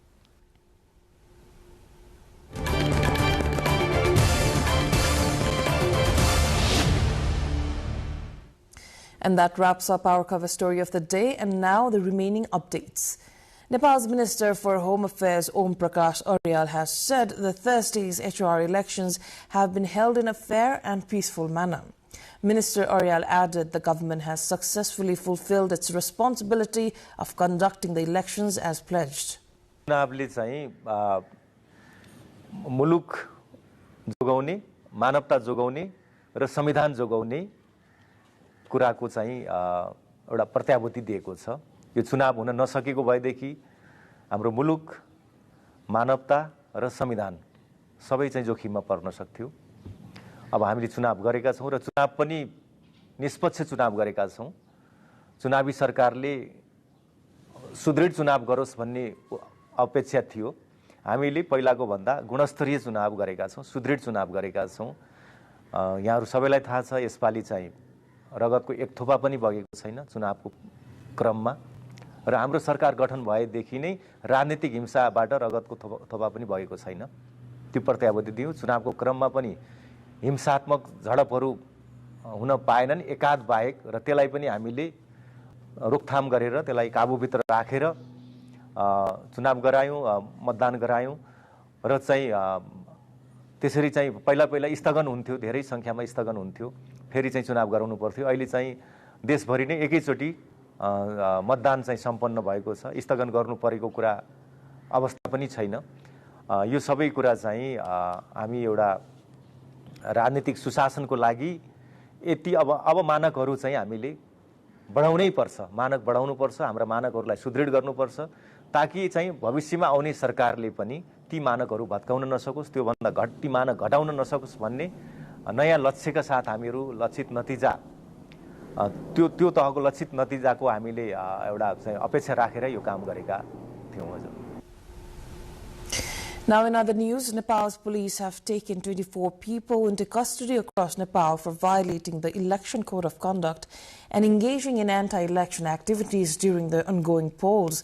According to Nepal police, those detained include 1 in Kathmandu Valley, 3 in Kosi province, 4 in Madhya province, 7 in Bagmati province, 3 in Gandaki province and 1 each in Lumbini and Karnali, along with 4 in Sudar Pashchim province. Police say strict surveillance has been deployed nationwide to maintain peace and prevent violations during the election process. Authorities have also seized 2,597 vehicles operating without permission, including 2,351 two-wheelers and 246 four-wheelers. Meanwhile, suspicious objects were discovered at 15 locations across the country, including 2 in Kathmandu Valley, and security agencies coordinated with the Nepal Army to safely dispose of them.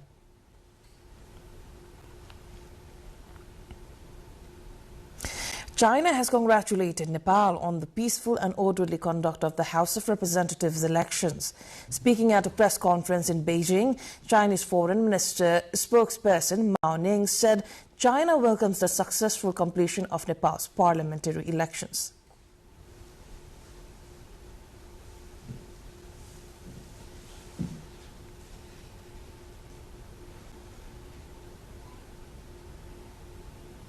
中方祝贺尼方如期平稳完成联邦议会的众议院选举投票，乐见尼方顺利推进国家政治议程。作为传统友好邻邦，中方高度重视中尼关系，双方一直相互支持彼此维护独立、主权和领土完整的努力。中方愿同尼方一道努力，推动中尼面向发展与繁荣的世代友好的战略合作伙伴关系持续向前发展。 Archery in the high, hilly and mountainous regions of Nepal is not only a sport, but also a deeply rooted cultural tradition among Himalayan indigenous communities. In many highland areas, important winter gatherings are held when people celebrate the New Year and take a break from agricultural work. These events are commonly observed during festivals such as Gyalpo Losar, Sonam Losar, and other local cultural celebrations. Our colleague Rojina Rai with our local correspondent Sushil Koirala from Russia explains more on this vibrant culture of Nepal's northern region. Archery festival, symbolizing bravery and skill, is a significant cultural and sporting activity in the Himalayan country, Nepal, often integrated into local festivals and tourism promoting events. Traditional archery festivals are primarily held in the Himalayan and high hilly regions, including Rasua, Manang, Mustang, and Dolpa. It is an integral part of the cultural heritage of several Himalayan indigenous communities, including the Tamang, Thakali, and Gurung.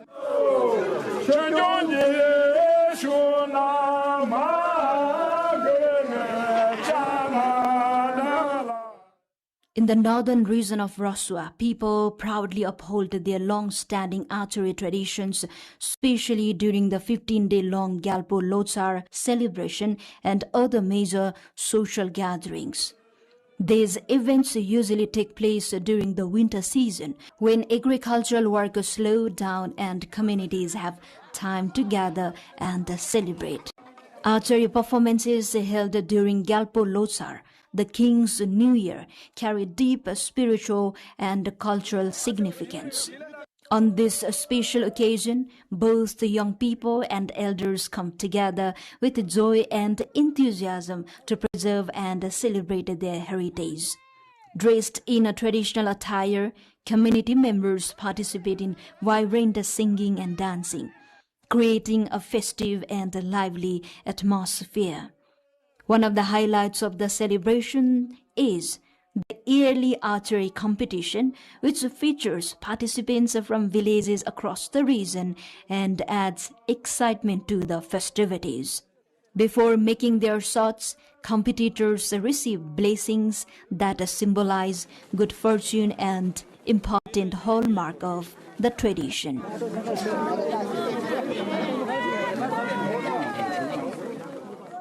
Archers aimed at designated targets, which may represent the symbolic destruction of evil or simply demonstrate skill and precision. The most accurate archer earns great respect within the community. Prizes are awarded to those whose arrows strike the target and travel the greatest distance using traditional bows and arrows. These festivals help preserve ancient skills, honor community heritage, and mark important times of the year. Rojina Rai with Sushil Koirala from Rasua, reporting for NTV World.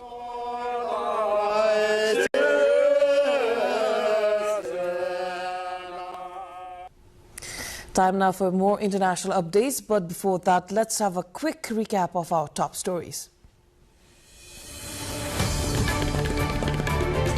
RSP takes an early lead in Nepal's vote count, clinches 4 seats. Congress wins 3 NCP bags 1. Nepal's president expresses satisfaction over successful conduct of elections, also thanks all voters and agencies for the smooth polls. Voters' turnout in Thursday's HOR polls recorded as lowest in Nepal's history. Growing public frustration blamed for the decline. Israel strikes Tehran and Beirut as Middle East war escalates. U.S. warns bombardments over Iran to surge dramatically. Carney meets Japan's PM Takaichi amid Iran war escalation, discussions to cover energy crises, naval transits and fighter jet collaboration. And ANFA presidential elections set for March 27, Pankaj Bikram Nembang and Dirga Bahadur Kesi to contest as election process gains momentum.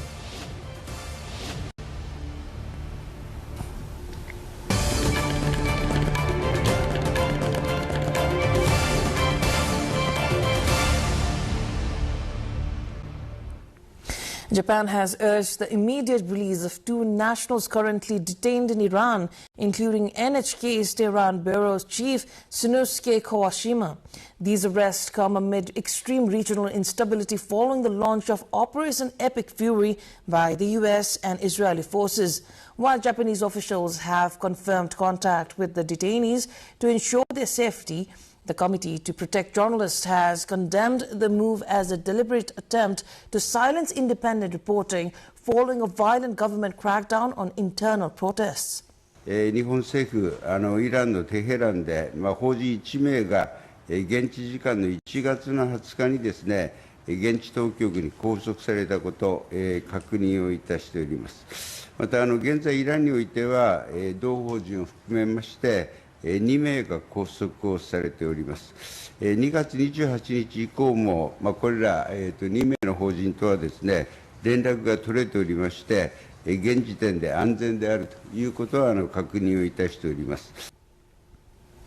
Indonesia has begun the phased evacuation of 329 citizens, primarily students from Iran, due to escalating conflict with the U.S. and Israel. The first group is traveling via Azerbaijan as regional airspace remains closed.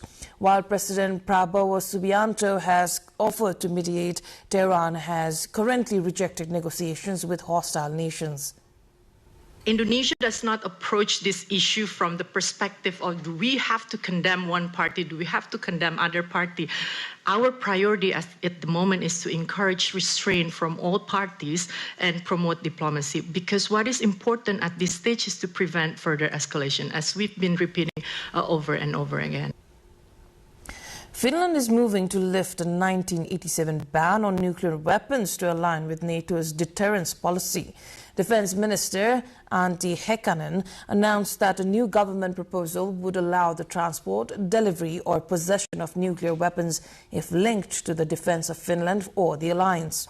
While the government maintains it has no immediate plans to host or acquire its own arsenal, the move aims to remove legal barriers in an increasingly unpredictable security environment. The right-wing coalition expects the law to enter into force following a consultation period ending April 2nd.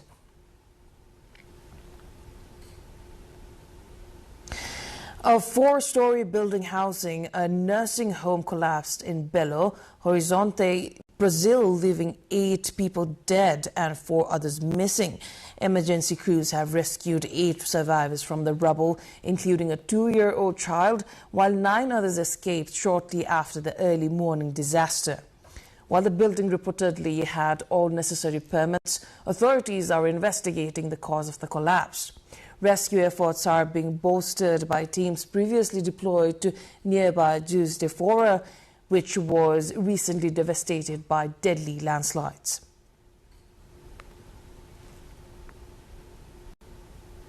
Now, in other news, Russia and Ukraine exchanged 400 captives, with each side releasing 200 prisoners on Thursday. The swap is part of a larger agreement brokered during trilateral talks in Geneva between Russia, Ukraine and the U.S. Under the deal, a total of 1,000 prisoners, 500 from each side, are scheduled for release across Thursday and Friday. Ukraine's President Zelensky confirmed the initial return of Ukrainian troops, marking a significant outcome from this third round of negotiations.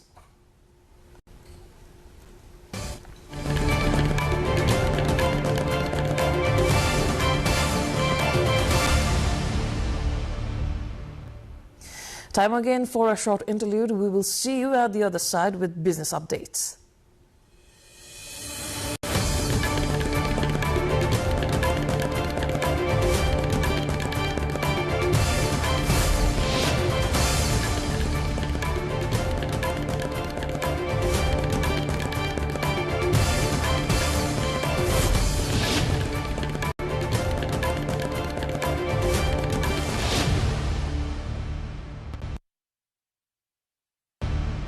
U.S. President Donald Trump has announced imminent action to lower global oil prices following a spike caused by Operation Epic Fury, the ongoing U.S.-Israeli conflict in Iran. To stabilize markets, the U.S. will provide government-backed tanker insurance through the DFC and deploy Navy escorts in the Strait of Hormuz. And yesterday, my administration announced decisive action to help keep down the oil prices, including offering political risk insurance for tankers transiting into the Gulf, as you know, pretty dangerous territory.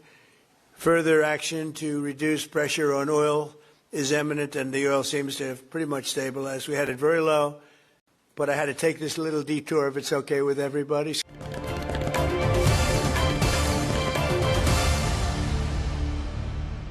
The U.S. Treasury has issued a temporary 30-day waiver allowing Russian oil currently stranded at sea to be sold to India. This emergency license, valid until April 3, 2026, aims to stabilize global energy markets following the closure of the Strait of Hormuz by Iran. Treasury Secretary Scott Bessent clarified that the move is a short-term measure to prevent shortages and will not provide long-term financial gain to Moscow. While India previously agreed to phase out Russian crude as part of a U.S. trade deal, this strategic pivot allows Washington to alleviate global price pressures while maintaining its broader sanctions on Russian oil majors Lukoil and Rosneft.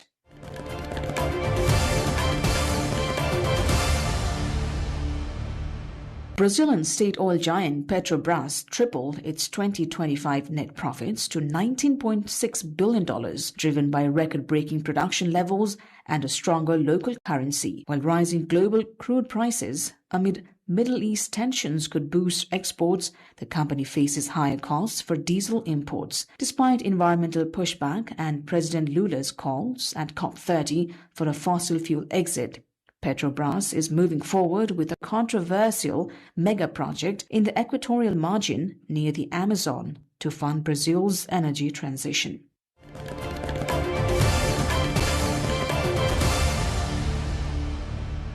In Ivory Coast, where women own only 5% of agricultural land, the Apromac Association is closing the gender gap by providing subsidies of up to 80% for rubber trees. This initiative has helped over 2,500 women bypass restrictive inheritance customs and gain financial autonomy from male relatives. By owning their own plantations, women from Afua Mia and Solange Kouako are securing independent incomes, paying for their children's education and ensuring land passes down to their daughters. Despite persistent cultural hurdles, the program is successfully transforming the lives of female farmers in Africa's largest rubber-producing nation.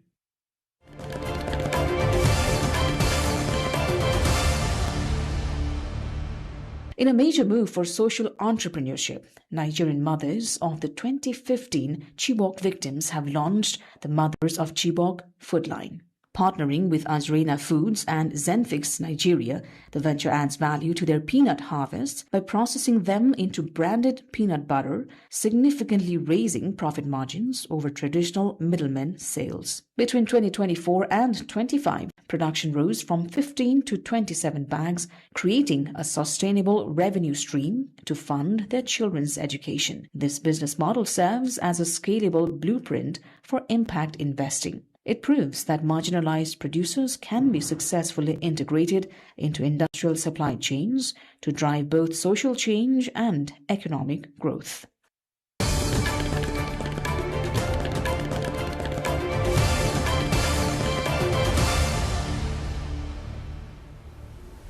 Time now for Sports Update.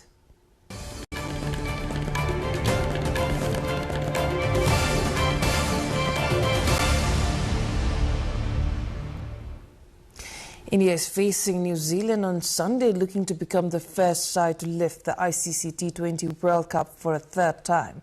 Host India reached the final after defeating England by 7 runs in a record-breaking classic at Mumbai on Thursday. New Zealand, guided by captain Mitchell Skanter and coach Rob Walter, seeks to improve on their runner-up finish in 2021.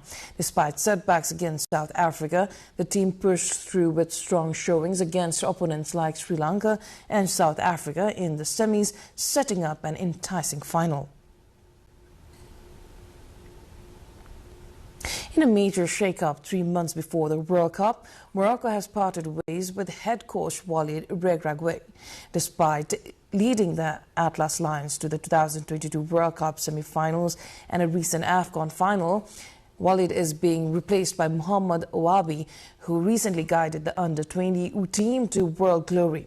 The federation described the move as a strategic transition following Morocco's controversial AFCON final loss to Senegal.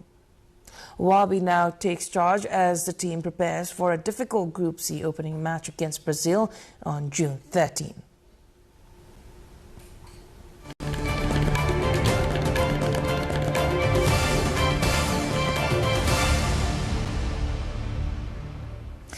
Now the weather updates, first from Nepal and then across the world.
We're almost at the end of the news hour, but before we say goodbye, let's have a look at the top stories one more time.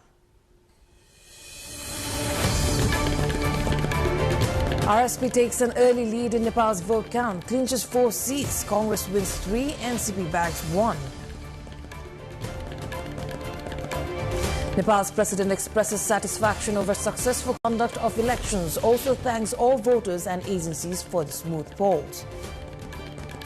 Voters' turnout in Thursday's HOR polls recorded as lowest in Nepal's history, growing public frustration blamed for decline. Israel strikes Tehran and Beirut as Middle East war escalates. US warns bombardments over Iran to surge dramatically. Carney meets Japan's PM Takaichi amid Iran war escalation, discussions to cover energy crises, naval transits and fighter jet collaboration. And ANFA presidential elections set for March 27, Pankaj Bikram Nembang and Dirga Bahadur Kesi to contest as the election process gains momentum.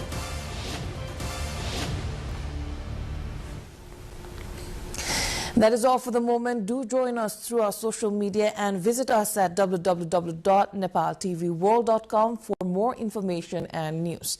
I am April Singlama. Thank you for watching. Good night.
Currently, we are at the Kathmandu 8 constituency, and we have a very young voter here.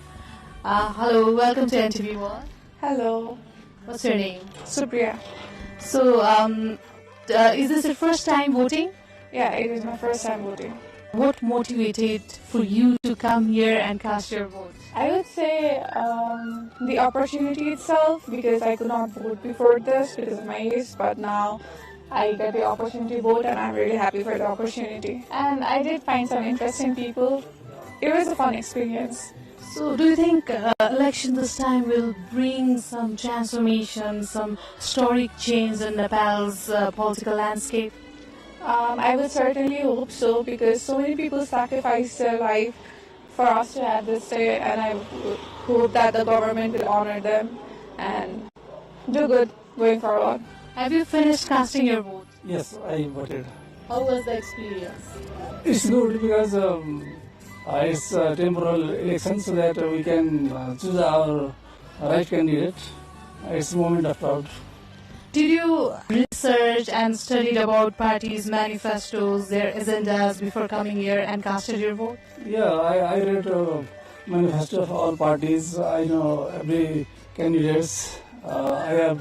Although I am public health specialist, but I have keen interest in politics also. So I read all research, all findings, and concluded my vote in ballot box.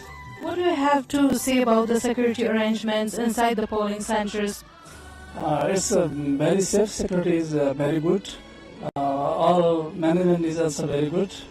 And within 5 minutes, I completed all my processes. So that is excellent management.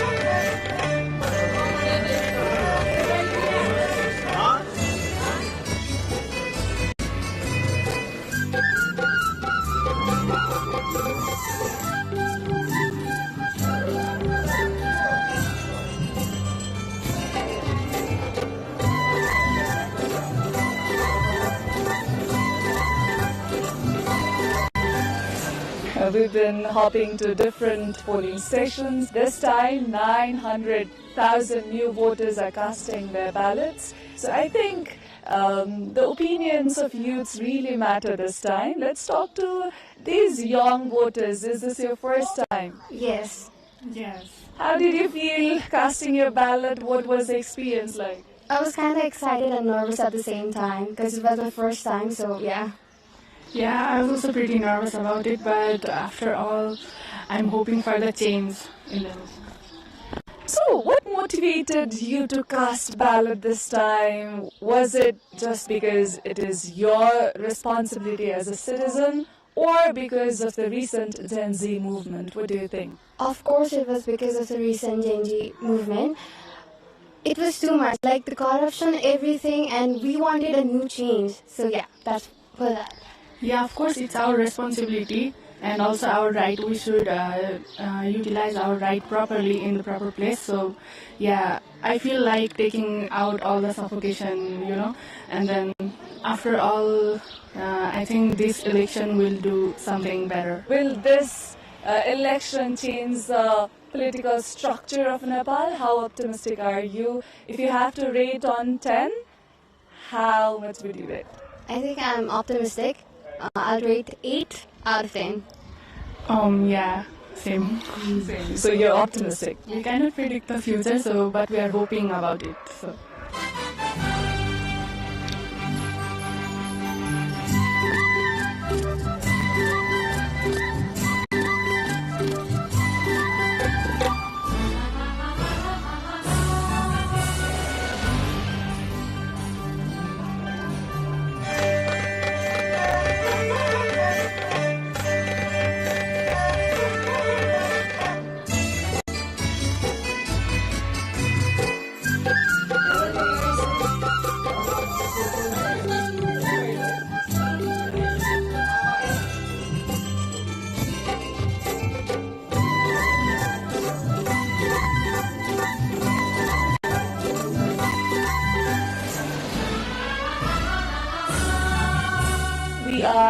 constituency number 5, that is in Toka.